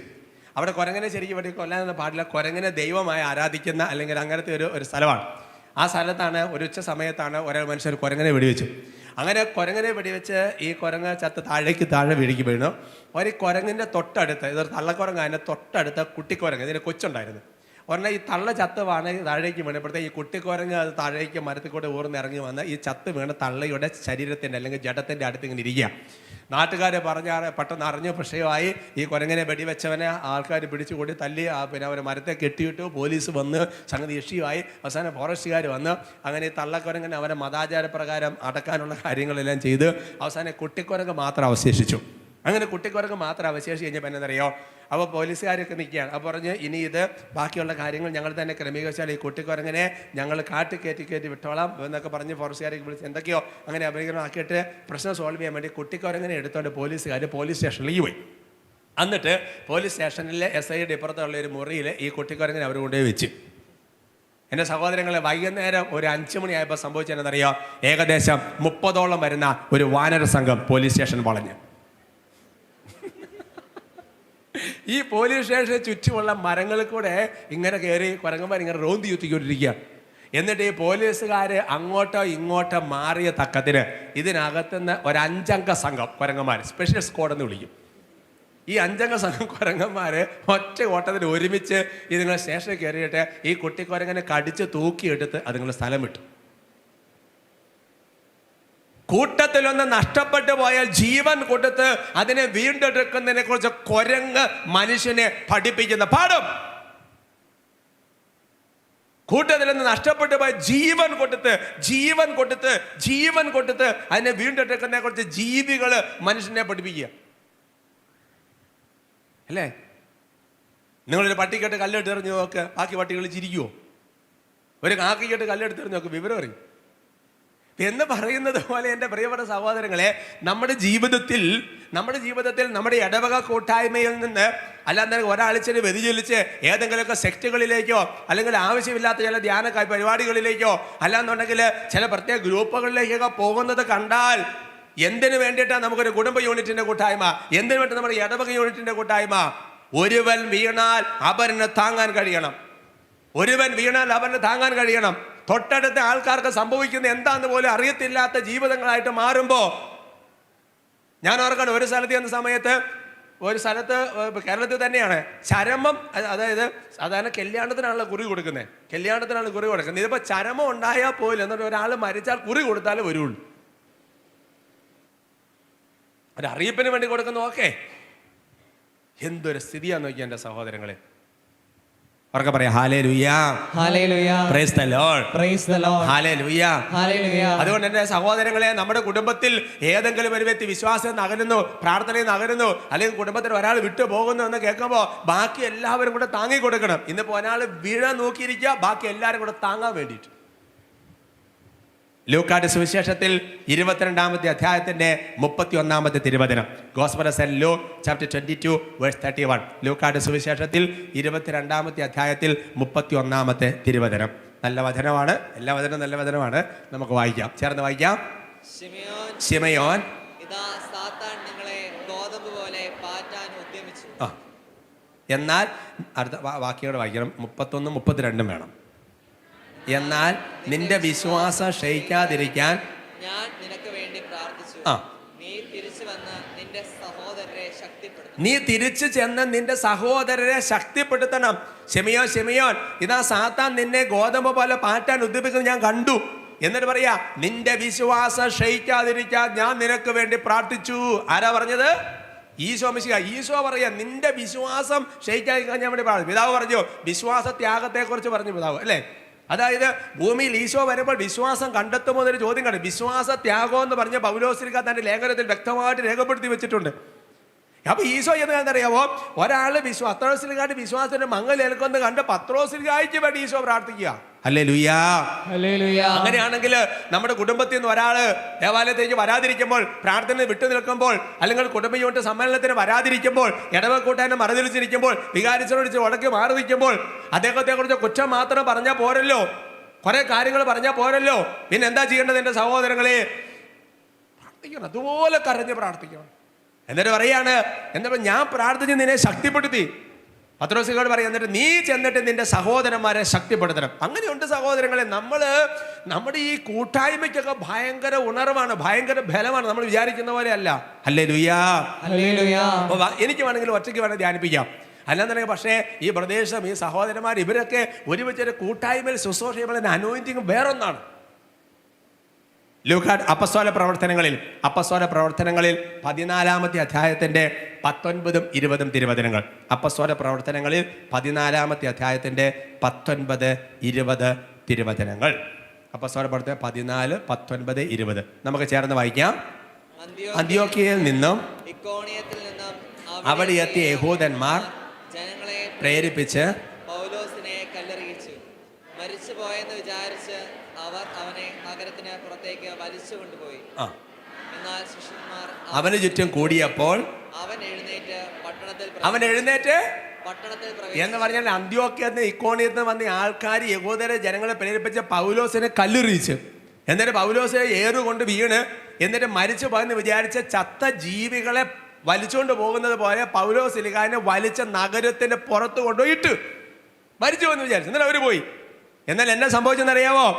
പൗലോസിന്റെ കൂടെയുള്ള ശിഷ്യന്മാർ വന്നപ്പോൾ പൗലോസ്ലീഹ ശിഷ്യന്മാർ അടുത്ത് വന്ന് നിന്നതും പൗലോസ്ലീഹ വേഗം എഴുന്നേറ്റ് ഏത് നഗരത്തിൽ തന്നെ വലിച്ചുകൊണ്ട് പോയത് ആ നഗരത്തിലേക്ക് വീണ്ടും വചനം പ്രഘോഷിക്കാൻ വേണ്ടി കയറുക. നോക്ക് സഹോദരങ്ങളെ, ഹല്ലേലൂയാ.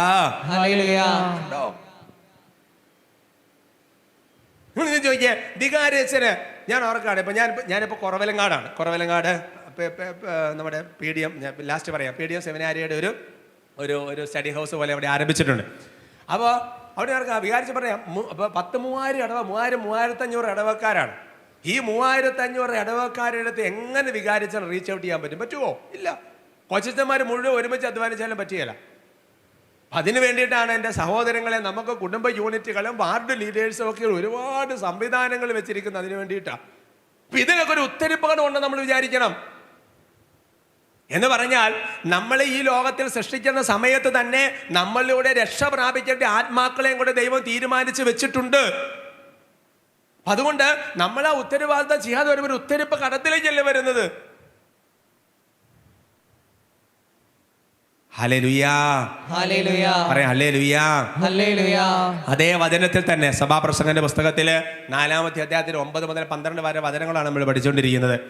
ആ വചനത്തിൽ രേഖപ്പെടുത്തിയിരിക്കുന്ന അടുത്ത കാര്യം ഇങ്ങനെയാണ്: 2 പേരാണെങ്കിൽ ചൂട് കിട്ടും, ഒറ്റയ്ക്കായാലും എങ്ങനെ ചൂട് കിട്ടും. അത് ശരിയാ, പിള്ളേർക്കൊക്കെ അറിയാം. തണുപ്പുള്ള സമയത്ത് പിള്ളേരെല്ലാം തമ്മിൽ കെട്ടിപ്പിടിച്ചൊക്കെ കിടക്കുന്നത്. എൻ്റെ സഹോദരങ്ങളെ, അതിനെ ഒരു സ്പിരിച്വൽ സെൻസിൽ നമ്മൾ വായിച്ചാൽ, ഒരു സ്പിരിച്വൽ സെൻസിൽ നമ്മൾ എടുത്തു കഴിഞ്ഞാൽ, ചൂട്, അഗ്നി എന്നൊക്കെ പറയുന്നത് ഒരു പരിശുദ്ധാത്മാഭിഷേകത്തിന്റെ പ്രതീകമായിട്ട് വേണമെങ്കിൽ വ്യാഖ്യാനിക്കാം. അതുകൊണ്ട് നമ്മളെ സംബന്ധിച്ചിടത്തോളം ഒരു കൂട്ടായ്മ എല്ലായ്പ്പോഴും നമ്മളെ ഒരു അഭിഷേകത്തിൽ ഉജ്ജ്വലിപ്പിക്കും. കൂട്ടായ്മകൾ നമ്മളെ അഭിഷേകത്തിൽ ഉജ്ജ്വലിപ്പിക്കും. നിങ്ങൾ ശ്രദ്ധിച്ചിട്ടുണ്ടോ? ഈശോ പല പ്രധാനപ്പെട്ട അത്ഭുതങ്ങളും പ്രവർത്തിക്കുന്നതിന് മുമ്പ് ചില പ്രത്യേക ആൾക്കാർ, പത്രോസ്, യാക്കോബ്, യോഹന്നാൻ, അങ്ങനെയൊക്കെയുള്ള ചില ആൾക്കാർ, നിങ്ങൾ ചിന്തിക്കോ, ഈശോ മരിച്ചവരെ ഉയർപ്പിക്കുന്ന സമയത്തൊക്കെ അങ്ങനത്തെയുള്ള ചില ആൾക്കാരെ കൂട്ടത്തിൽ നിർത്തിയിട്ട് അവരുടെ ഒരു കൂട്ടായ്മ പ്രാർത്ഥനയിൽ അത്ഭുതകരമായ കാര്യങ്ങൾ പിതാവായ ദൈവത്തിന്റെ കരുണയാൽ സംഭവിക്കുക. അപ്പൊ ചില കാര്യങ്ങൾ, ചില അഭിഷേകങ്ങൾ തുറക്കപ്പെടുന്ന പോലും ഒരു കൂട്ടായ്മയിലാണ്. പറയാം hallelujah, hallelujah, praise the Lord, praise the Lord. അതുകൊണ്ട് എന്റെ സഹോദരങ്ങളെ, ഞായറാഴ്ച കാറ്റഗിസത്തിന്റെ കാര്യമാണെങ്കിൽ ഞാൻ ഓർക്കാണ് ഇപ്പൊ ചിലപ്പോൾ കാരണവന്മാർ സങ്കടപ്പെട്ട് കരഞ്ഞുകൊണ്ട് പറയും, കൊച്ചു +2 കഴിഞ്ഞ് അവിടെ പഠിക്കാൻ പറ്റും, ഇവിടെ പഠിക്കാൻ പറ്റുമോ, ഇതിപ്പം അത് വേറൊരു ജാതിനെ പിന്നെ പ്രേമിച്ചത് നടക്കുക കെട്ടണമെന്ന് ഞങ്ങൾ എന്നാ ചെയ്യേണ്ടത് എന്ന് ചോദിച്ചാൽ സങ്കടപ്പെട്ട് വരിക. എനിക്കൊരു മറുചോദ്യമുണ്ട്. ഈ കോച്ചിന് IELTS കോച്ചിങ്ങിനും ഈ കോച്ചിന് മറ്റേ തരത്തിലുള്ള എല്ലാ കോഴ്സുകൾക്കും ട്യൂഷൻ പഠിച്ചു വിട്ട് കഴിഞ്ഞപ്പോൾ ആ സമയത്ത് വേദപാഠത്തിനും ധ്യാനത്തിനും ശുശ്രൂഷകൾക്ക് പെടുന്നതിൽ എന്തുമാത്രം തീക്ഷ്ണത ഉണ്ടായിരുന്നു നമ്മൾ ആത്മശോധന ചെയ്യണ്ടേ? അതുകൊണ്ട് പറയാം, നമ്മളിലുള്ള കൂട്ടായ്മകൾ ഉപേക്ഷിച്ച് പോകുമ്പോൾ ഒരു കാലഘട്ടത്തിൽ വലിയൊരു അപകടം വരാനിരിക്കുന്നുണ്ട്. അതുകൊണ്ടാണ് സഹോദരങ്ങളെ, ഹെബ്രായ ലേഖനത്തിൽ 10-ാമത്തെ അധ്യായത്തിന്റെ 25-ാമത്തെ വാക്യത്തിൽ പറയുക, സാധാരണ ആൾക്കാർ ചെയ്യുന്ന ഈ ഏർപ്പാട് നിങ്ങൾ ചെയ്തേക്കരുത് എന്ന് പറഞ്ഞുകൊണ്ട് ഹെബ്രായ ലേഖനത്തിൽ വചനം ഓർപ്പെടുത്തുക. ഹെബ്രായ ലേഖനത്തിൽ 10-ാമത്തെ അധ്യായത്തിൽ അതിന്റെ 25-ാമത്തെ തിരുവചനം, ഹെബ്രായർ 10:25 ചേർന്ന് വായിക്കാം. ചിലർ സാധാരണമായി ചെയ്യാറുള്ളത് പോലെ നമ്മളുടെ കുടുംബ സമ്മേളനങ്ങൾ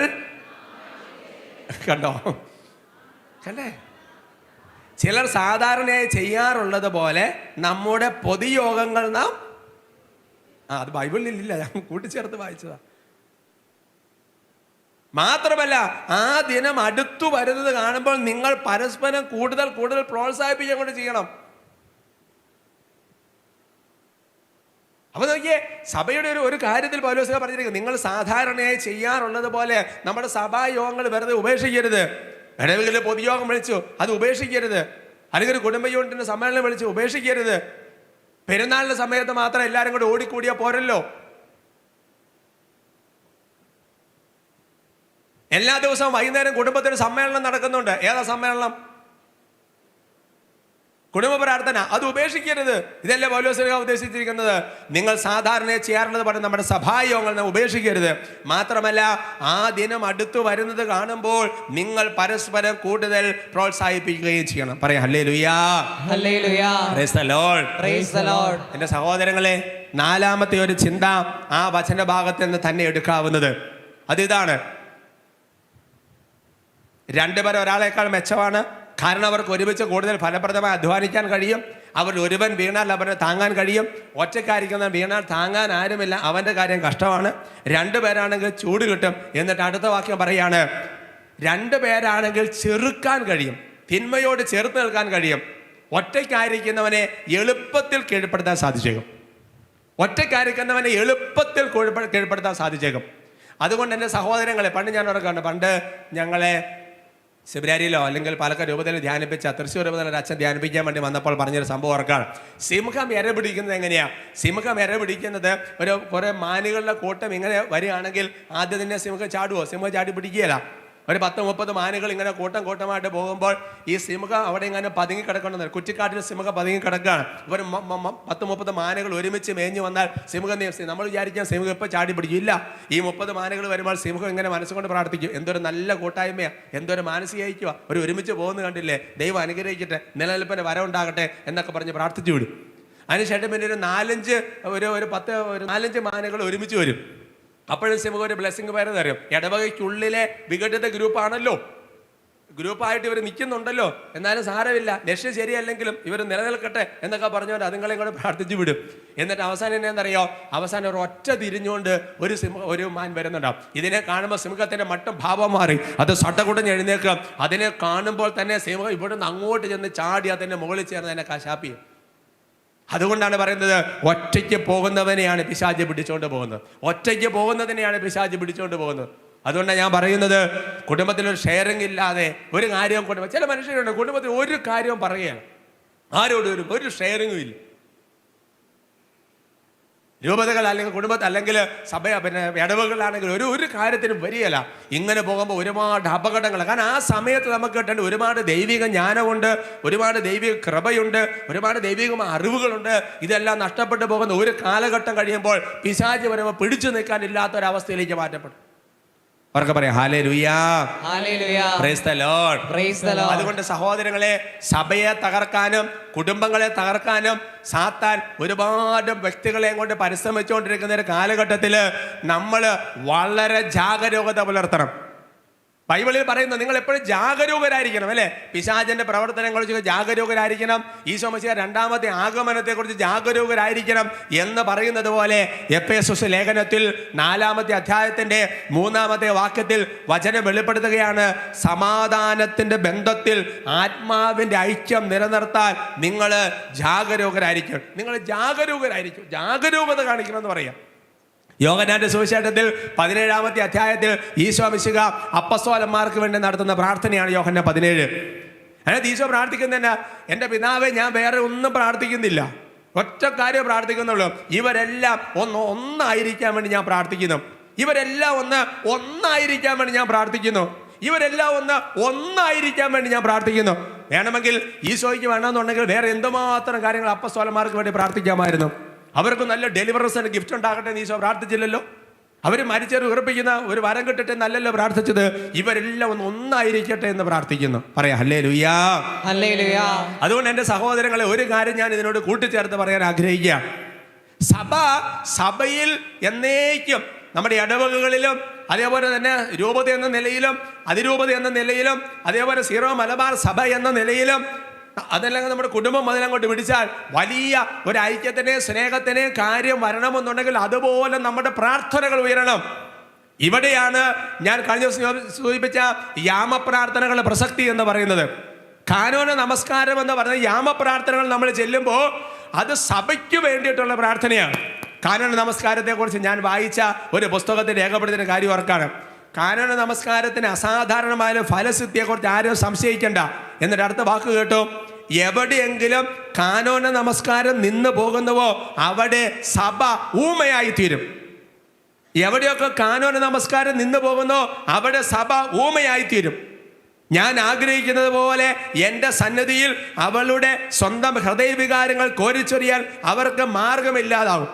സഭ മധ്യസ്ഥം വഹിച്ച് പ്രാർത്ഥിക്കുകയോ സ്തുതിക്കുകയോ പിതാവിന് നന്ദി പറയുകയോ അനുദപിക്കുകയോ ചെയ്യാത്തപ്പോൾ തണുത്തുറഞ്ഞ മരണസമാനമായ നിശബ്ദത സഭയിൽ വ്യാപരിക്കാൻ വേണ്ടി തുടങ്ങും. പറയാം ഹല്ലേലൂയാ, ഹല്ലേലൂയാ. അതുകൊണ്ട് എൻ്റെ സഹോദരങ്ങളെ, യാമപ്രാർത്ഥനകളൊക്കെ ചൊല്ലാൻ വേണ്ടിയിട്ട് കൂടുതൽ നിർബന്ധിക്കുമ്പോൾ നമ്മളിതൊരു ഭാരമായിട്ട് കണക്കാക്കരുത്. ഞാനിത് പറയുമ്പോൾ എനിക്ക് വളരെ ആധികാരികമായിട്ട് സന്തോഷത്തെ ഞാൻ പറയും. കാരണം ഞാൻ 7 യാമപ്രാർത്ഥനകൾ ഈ പിള്ളേരൊപ്പം ചെല്ലാൻ മാക്സിമം പരിശ്രമിക്കുന്ന കൂട്ടത്തിലാണ്. കാരണം സഭയ്ക്ക് വേണ്ടിയിട്ടുള്ള പ്രാർത്ഥനകളാണ്. അതുകൊണ്ട് എൻ്റെ സഹോദരൻ, അതിൻ്റെ അർത്ഥം ജപമാല വേണ്ടെന്നോ കൊന്ത മടക്കണമെന്നല്ല പറഞ്ഞു വരുന്നതിൻ്റെ അർത്ഥം. അതല്ല പറഞ്ഞു വരുന്നതിൻ്റെ അർത്ഥം. പക്ഷെ സഭയ്ക്ക് വേണ്ടിയിട്ടുള്ള പ്രാർത്ഥനകൾ ഉയർത്തണം. പറയാം ഹല്ലേലൂയാ, ഹല്ലേലൂയാ. അതുകൊണ്ട് ഈശോ ചെയ്ത കാര്യമെന്ന് പറയുന്നത് ഐക്യമുണ്ടാകാൻ വേണ്ടി. അപ്പം ഞാൻ ഇങ്ങനെ പറയാൻ ആഗ്രഹിക്കുക, നിങ്ങൾ വ്യക്തിപരമായിട്ട് കൊന്ത ചെല്ലുമ്പോൾ, വ്യക്തിപരമായിട്ട് ജപമാല ചെല്ലുമ്പോൾ, കുടുംബത്തിൽ 5 അംഗങ്ങളുണ്ടെങ്കിൽ എന്ത് ചെയ്യണം? ഓരോ രഹസ്യം ഓരോരുത്തർക്ക് വേണ്ടി ചെല്ലുന്ന പ്രാർത്ഥന നോക്കിയേ. ഇപ്പം ഭർത്താവ് ചെല്ലുകയാണെങ്കിൽ ഒരു രഹസ്യം ഭാര്യയ്ക്ക് വേണ്ടി, ഒരു രഹസ്യം 2 പിള്ളേരുള്ളെങ്കിൽ അവർക്ക് വേണ്ടി, ബാക്കിയുള്ള ഒരു രഹസ്യം അപ്പന് വേണ്ടി അമ്മയ്ക്ക് വേണ്ടി ചൊല്ലി പ്രാർത്ഥിച്ച്. എൻ്റെ സഹോദരങ്ങൾ, എന്തൊരു ഐക്യത്തിന് എന്ന് പറഞ്ഞ ഉദാഹരണം പറയാം. ഇപ്പം ഒരു മെഷീൻ ആണെന്നുണ്ടെങ്കിൽ ആ മെഷീന് ഗ്രീസ് ഇട്ട് കൊടുത്താലേ കരകര ശബ്ദം ഇല്ലാതിരിക്കുകയുള്ളൂ എന്ന് പറയുന്നത് പോലെ ഐക്യത്തിന് വേണ്ടിയിട്ടുള്ള പ്രാർത്ഥന ഇല്ലാത്തത് കരകര ശബ്ദം ഉണ്ടാവും. അത് എവിടെ, അത് ധ്യാന കേന്ദ്രത്തിലാണെങ്കിലും എവിടെയാണെങ്കിലും സഹോദരങ്ങളെ ഒരുമിച്ച് പറയാം hallelujah, hallelujah. Praise the Lord, praise the Lord. ഇനി സഭയ്ക്ക് വേണ്ടി പ്രാർത്ഥിക്കും, നമ്മുടെ കുടുംബത്തിന് വേണ്ടി പ്രാർത്ഥിക്കുമ്പോഴും ഐക്യത്തെക്കുറിച്ച് ഞാൻ പറഞ്ഞുകൊണ്ടിരിക്കുന്നത് ഏക മനസ്സ് ഏക മാർഗം.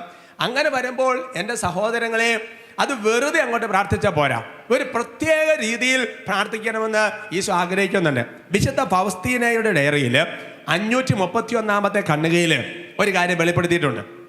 വിശുദ്ധ ഫൗസ്തീനയോട് ഈശോ പറയാണ്, എൻ്റെ ഹൃദയത്തിന് ഏറ്റവും അമൂല്യമായ 2 രത്നങ്ങൾ ഞാൻ നിന്നെ ഭരമേൽപ്പിക്കുകയാണ്.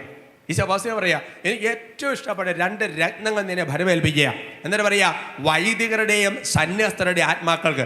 എന്നിട്ട് പറയാണ്, അവർക്ക് വേണ്ടി നീ പ്രത്യേകം പ്രാർത്ഥിക്കണം. അത് പ്രാർത്ഥിക്കുന്നത് വെറുതെ ആകരുത്, നീ നിന്നെ തന്നെ ഇല്ലായ്മ ചെയ്യുന്നതിലൂടെ ആയിരിക്കും അവർക്ക് ശക്തി ലഭിക്കുന്നത്. എന്നിട്ട് പറയാ, നിന്റെ പ്രാർത്ഥന, നിന്റെ ഉപവാസം, നിന്റെ ഇന്ദ്രിയ നിഗ്രഹങ്ങൾ, നിന്റെ ജോലി, നിന്റെ സഹനങ്ങൾ എൻ്റെ സഹനങ്ങളുമായി യോജിപ്പിക്കുക. പുരോഹിതർ തങ്ങൾക്ക് ലഭിച്ചിരിക്കുന്ന ശ്രേഷ്ഠമായ വിളിക്കനുസൃതം ലൗകിക ആകർഷണങ്ങൾക്ക് അതീതമായി നിർമ്മലരായി ജീവിക്കുവാനും അവരുടെ വാക്കുകൾ ഫലദായകമാകുവാൻ വേണ്ടി നിന്റെ പ്രാർത്ഥനയും നിന്റെ പരിത്യാഗവും നിന്റെ ഉപവാസവും നിന്റെ ജോലിയും നിന്റെ സഹനവും അതിനു വേണ്ടി കാഴ്ചവെക്കുക. ഹല്ലേലൂയാ.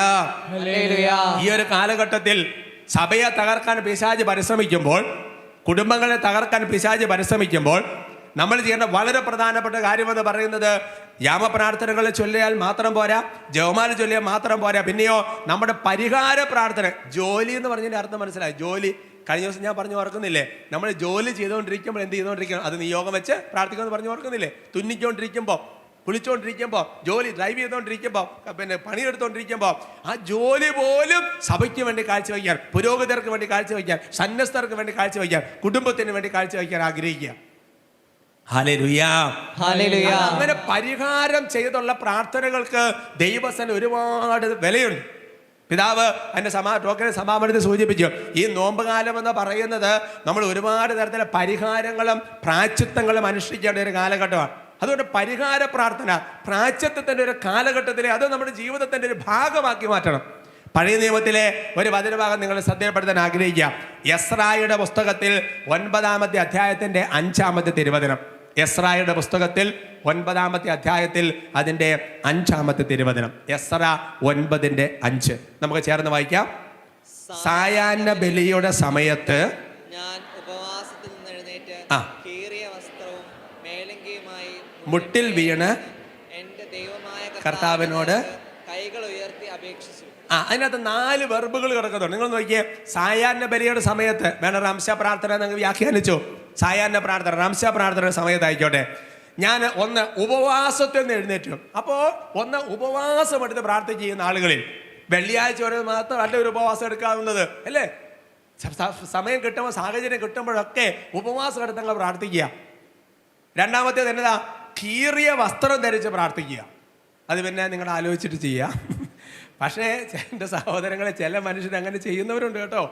ചാക്കൂട്ടത്തൊക്കെ പ്രാർത്ഥിക്കുന്ന മനുഷ്യനെ ഞാൻ കണ്ടിട്ടുണ്ട്. ചാക്കൂട്ടത്ത് നോമ്പുകാലത്തൊക്കെ ചാക്കൂട്ടത്ത് പരിഹാരം ചെയ്തങ്ങ് പ്രാർത്ഥിക്കുക. രണ്ടാമത്തെ രീതിയാണ് ചാക്കൂട്ടം അല്ലെങ്കിൽ കീറിയ വസ്ത്രം. മൂന്നാമത്തെ മുട്ടുമേ നിന്ന് പ്രാർത്ഥിക്കുക. അപ്പോൾ ജപമാലയൊക്കെ ചെല്ലുന്ന സമയത്ത് അല്ലെങ്കിൽ സായന പ്രാർത്ഥന ചെല്ലുന്ന സമയത്ത് നമ്മുടെ പ്രാർത്ഥന സമയത്ത് ഒരു അരമണിക്കൂറൊക്കെ നന്നായിട്ട് മുട്ടുകൊത്തി ശരിക്കങ്ങ് പരിഹാരം ചെയ്തങ്ങോട്ട് പ്രാർത്ഥിക്കുക. പിന്നെ പറയാ കൈകൾ ഉയർത്തി പ്രാർത്ഥിക്കുക. പറയാ ഹല്ലേലൂയാ. ഇപ്പൊ തന്നെ ഒറ്റ സന്ദർശന 4 തരത്തിലുള്ള പരിഹാര പ്രാർത്ഥനകൾ വന്നില്ല അല്ലേ? സത്യം പറഞ്ഞ് നിങ്ങൾ ചോദിക്കുക, ഈ കൈയും കൈ ഉയർത്തി പിടിച്ചുകൊണ്ട് 10 മിനിറ്റ് നിന്ന് കഴിയുമ്പോഴേ വിവരം അറിയത്തുള്ളൂ. അതുകൊണ്ട് എന്തൊരു പരിഹാര പ്രാർത്ഥനയാണ് കർത്താവിന്റെ സന്നിധിയിൽ. എസ്രായുടെ പുസ്തകത്തിൽ തന്നെ പഴയ നിയമത്തിലെ ഒരു പ്രായശ്ചിത്ത പരിഹാര പ്രാർത്ഥനകളാണ്. എസ്രായുടെ പുസ്തകത്തിൽ തന്നെ 10-ാമത്തെ അധ്യായത്തിന്റെ 1-ാമത്തെ തിരുവചനം. എസ്രായുടെ പുസ്തകത്തിൽ തന്നെ 10-ാമത്തെ അധ്യായത്തിൽ 1-ാമത്തെ തിരുവചനം. ഈ നോമ്പ് കാലത്ത് സഭയ്ക്ക് വേണ്ടി പ്രാർത്ഥിക്കണം, നമ്മുടെ കുടുംബത്തിന് വേണ്ടി പരിഹാരം ചെയ്യണം. അപ്പോൾ കുറച്ച് സമയം നന്നായിട്ട് വേദന സഹിച്ച് മുട്ടുകൊത്തി നിന്ന് പ്രാർത്ഥിക്കാൻ തീരുമാനം എടുക്കുക. ഔദ്യോഗികമായ കൗദാശി അല്ലെങ്കിൽ വിശുദ്ധ കുർബാന പോലെയുള്ള അങ്ങനത്തെ പ്രാർത്ഥന സമയത്തല്ലാത്ത നമ്മുടെ വ്യക്തിപരമായ പ്രാർത്ഥിക്കുന്ന സമയത്തൊക്കെ കുറച്ച് സമയം കൈകൾ ഉയർത്തി അങ്ങോട്ട് നിന്ന് പ്രാർത്ഥിക്കുക. സാധിക്കുന്ന ദിവസങ്ങൾ ഉപവാസം കൂടുതലെടുത്ത് പ്രാർത്ഥിക്കുക. അടുത്ത് എസ്ര 10:1 ചേർന്ന് വായിച്ച എസ്ര 10:1 വായിക്കാം. എസ്ര ദേവാലയത്തിൽ നിലത്ത് വീണ് കിടന്ന് കരയുകയും പാപങ്ങളെ ഏറ്റുപറഞ്ഞ് പ്രാർത്ഥിക്കുകയും ചെയ്തപ്പോൾ സ്ത്രീ പുരുഷന്മാരും കുട്ടികളും ഒരു വലിയ സമൂഹം ചുറ്റും കൂടി അവർ കഠിന വ്യതയോടെ വിലപിച്ചു. വേറൊരു പ്രാർത്ഥനയാണ് സാഷ്ടാംഗം പ്രണമിച്ച് പ്രാർത്ഥിക്കുക. നേരത്തൊന്ന് കുമ്പിട്ട് ആരാധിച്ച് പ്രാർത്ഥിക്കുക. മറ്റൊരു കരഞ്ഞ് പ്രാർത്ഥിക്കുക. കരഞ്ഞ് സഭയുടെ കാര്യങ്ങൾ, കുടുംബത്തിൻ്റെ കാര്യങ്ങൾ, ഇടവകയുടെ കാര്യങ്ങൾ ഇതൊക്കെ ഓർക്കുമ്പോൾ നമുക്കൊരു വേദന തോന്നി. കരഞ്ഞ് പ്രാർത്ഥിക്കുക, വിലപിച്ച് പ്രാർത്ഥിക്കുക. എസ്രായുടെ പുസ്തകത്തിൽ തന്നെ 10-ാമത്തെ അധ്യായത്തിൻ്റെ 6-ാമത്തെ തിരുവചനം. എസ്രായുടെ പുസ്തകത്തിൽ തന്നെ 10-ാമത്തെ അധ്യായത്തിൻ്റെ 6-ാമത്തെ തിരുവചനം. എസ്ര 10:6 ചേർന്ന് വായിക്കാം. അനന്തരം എസ്രാ ദേവാലയത്തിന് മുൻപിൽ നിന്ന് പിൻവാങ്ങി എലിയാഷിമിന്റെ മകൻ യോഹന്നാന്റെ ഭക്ഷണപാനീയങ്ങൾ ഒന്നും കഴിക്കാതെ പ്രവാസിയുടെ അവിശ്വസതയെക്കുറിച്ച് വിലപിച്ചുകൊണ്ട് രാത്രി മുഴുവൻ. അപ്പം നോക്കി ഈ നോമ്പുകാലത്ത് ചില ഭക്ഷണ പദാർത്ഥങ്ങൾ അങ്ങോട്ട് ഒഴിവാക്കി. നമുക്ക് ഈ ഇറച്ചി മീനും മാത്രമല്ലല്ലോ, മുട്ട അങ്ങനത്തെ വേറെ നമുക്ക് ഇഷ്ടപ്പെട്ട വേറെ എന്തുമാത്രം അതൊക്കെ ഒന്ന് ഒഴിവാക്കി പ്രാർത്ഥിക്കുക. പിന്നെ രാത്രി ഇരുന്ന് പ്രാർത്ഥിക്കുക, ജാഗരണ പ്രാർത്ഥന. എന്തുമാത്രം ഇപ്പം തന്നെ 8-9 പ്രാർത്ഥന രീതിയിൽ തന്നെ 3 വചനത്തിനുള്ളിൽ കിടക്കുക. അതുകൊണ്ട് ഈ ഒരു കാലഘട്ടത്തിൽ പ്രത്യേകിച്ച് ഞാൻ മനസ്സിലാക്കുന്നതനുസരിച്ച് KCBC ഈ വരുന്ന വർഷങ്ങളിലൊക്കെ ഒരു പരിഹാരത്തിൻ്റെ പ്രാശ്ചിത്വത്തിൻ്റെ വർഷങ്ങളായിട്ട് പ്രഖ്യാപിക്കുമെന്ന് ഞാൻ മനസ്സിലാക്കുകയാണ്. അതുകൊണ്ട് നമ്മുടെ ജീവിതത്തിൽ ഈ ഒരു നോമ്പ് കാലത്തിൽ ഈ കൺവെൻഷൻ്റെ സമാപന ദിവസത്തിലേക്ക് വരുമ്പോൾ സഭയ്ക്ക് വേണ്ടിയും നമ്മുടെ ഇടവകൾക്ക് വേണ്ടിയും വികാരിച്ചിന് വേണ്ടിയും നമ്മുടെ സിസ്റ്റർമാർക്ക് വേണ്ടിയും കാറ്റഗറിസം പഠിപ്പിക്കുന്നവർക്ക് വേണ്ടിയും ശുശ്രൂഷകർക്ക് വേണ്ടിയും ഒക്കെയുള്ള ഒരു പരിഹാര പ്രാർത്ഥനകൾ. കാരണം ഈശോ ചെയ്ത കാര്യം എന്താ? ഈശോ ചെയ്ത കാര്യം ഇവരൊന്നായിരിക്കാൻ വേണ്ടി പ്രാർത്ഥിക്കുക, പരിഹാരം ചെയ്ത് പ്രാർത്ഥിക്കുക. ഉച്ചത്തിൽ പറയാം ഹല്ലേലൂയാ, ഹല്ലേലൂയ, അദ്ദേഹം തുറന്ന് പറയാം ഹല്ലേലൂയാ, ഹല്ലേലൂയ. ഒപ്പം തന്നെ എൻ്റെ സഹോദരങ്ങളെ, നമ്മുടെ ജീവിതത്തിൽ ഇന്ന് ഞാൻ ഈ ദിവസങ്ങളൊക്കെ പലരെ കണ്ടു കഴിഞ്ഞപ്പോൾ പലരും പറഞ്ഞിരുന്ന ഒരു കാര്യമാണ്. അതായത് പിന്നെ കുടുംബത്തിൽ ചില ആൾക്കാർ വിട്ടു നിൽക്കുകയാണ്, പള്ളിയിൽ വരുന്ന ദേവാലയത്തിൽ വരുന്നില്ല, ഇങ്ങനത്തെ പല കാര്യങ്ങളെക്കുറിച്ച് സങ്കടം പറഞ്ഞ് ചില ആൾക്കാരുണ്ട്. എൻ്റെ സഹോദരങ്ങളെ, ദിനവൃത്താന്തത്തിൻ്റെ രണ്ടാമത്തെ പുസ്തകത്തിൽ അതിൻ്റെ 30-ാമത്തെ അധ്യായത്തിൽ 9-ാമത്തെ വാക്യം നല്ലൊരു വചനമാണ്. 2 ദിനവൃത്താന്തം 30:9, 2 Chronicles chapter 30:9. നമുക്ക് വായിക്കാം, ചേർന്ന് വായിക്കാവോ? നിങ്ങൾ കർത്താവിലേക്ക് മടങ്ങി വരുമെങ്കിൽ നിങ്ങളുടെ സഹോദരരും മക്കളും തങ്ങളെ തടവുകാരാക്കിയവരുടെ മുൻപിൽ കരുണ കണ്ടെത്തുകയും ഈ ദേശത്തേക്ക് തിരിച്ചു വരികയും ചെയ്യും. ദൈവമായ കർത്താവ് കൃപാലുവും കാരുണ്യവാനുമാണ്.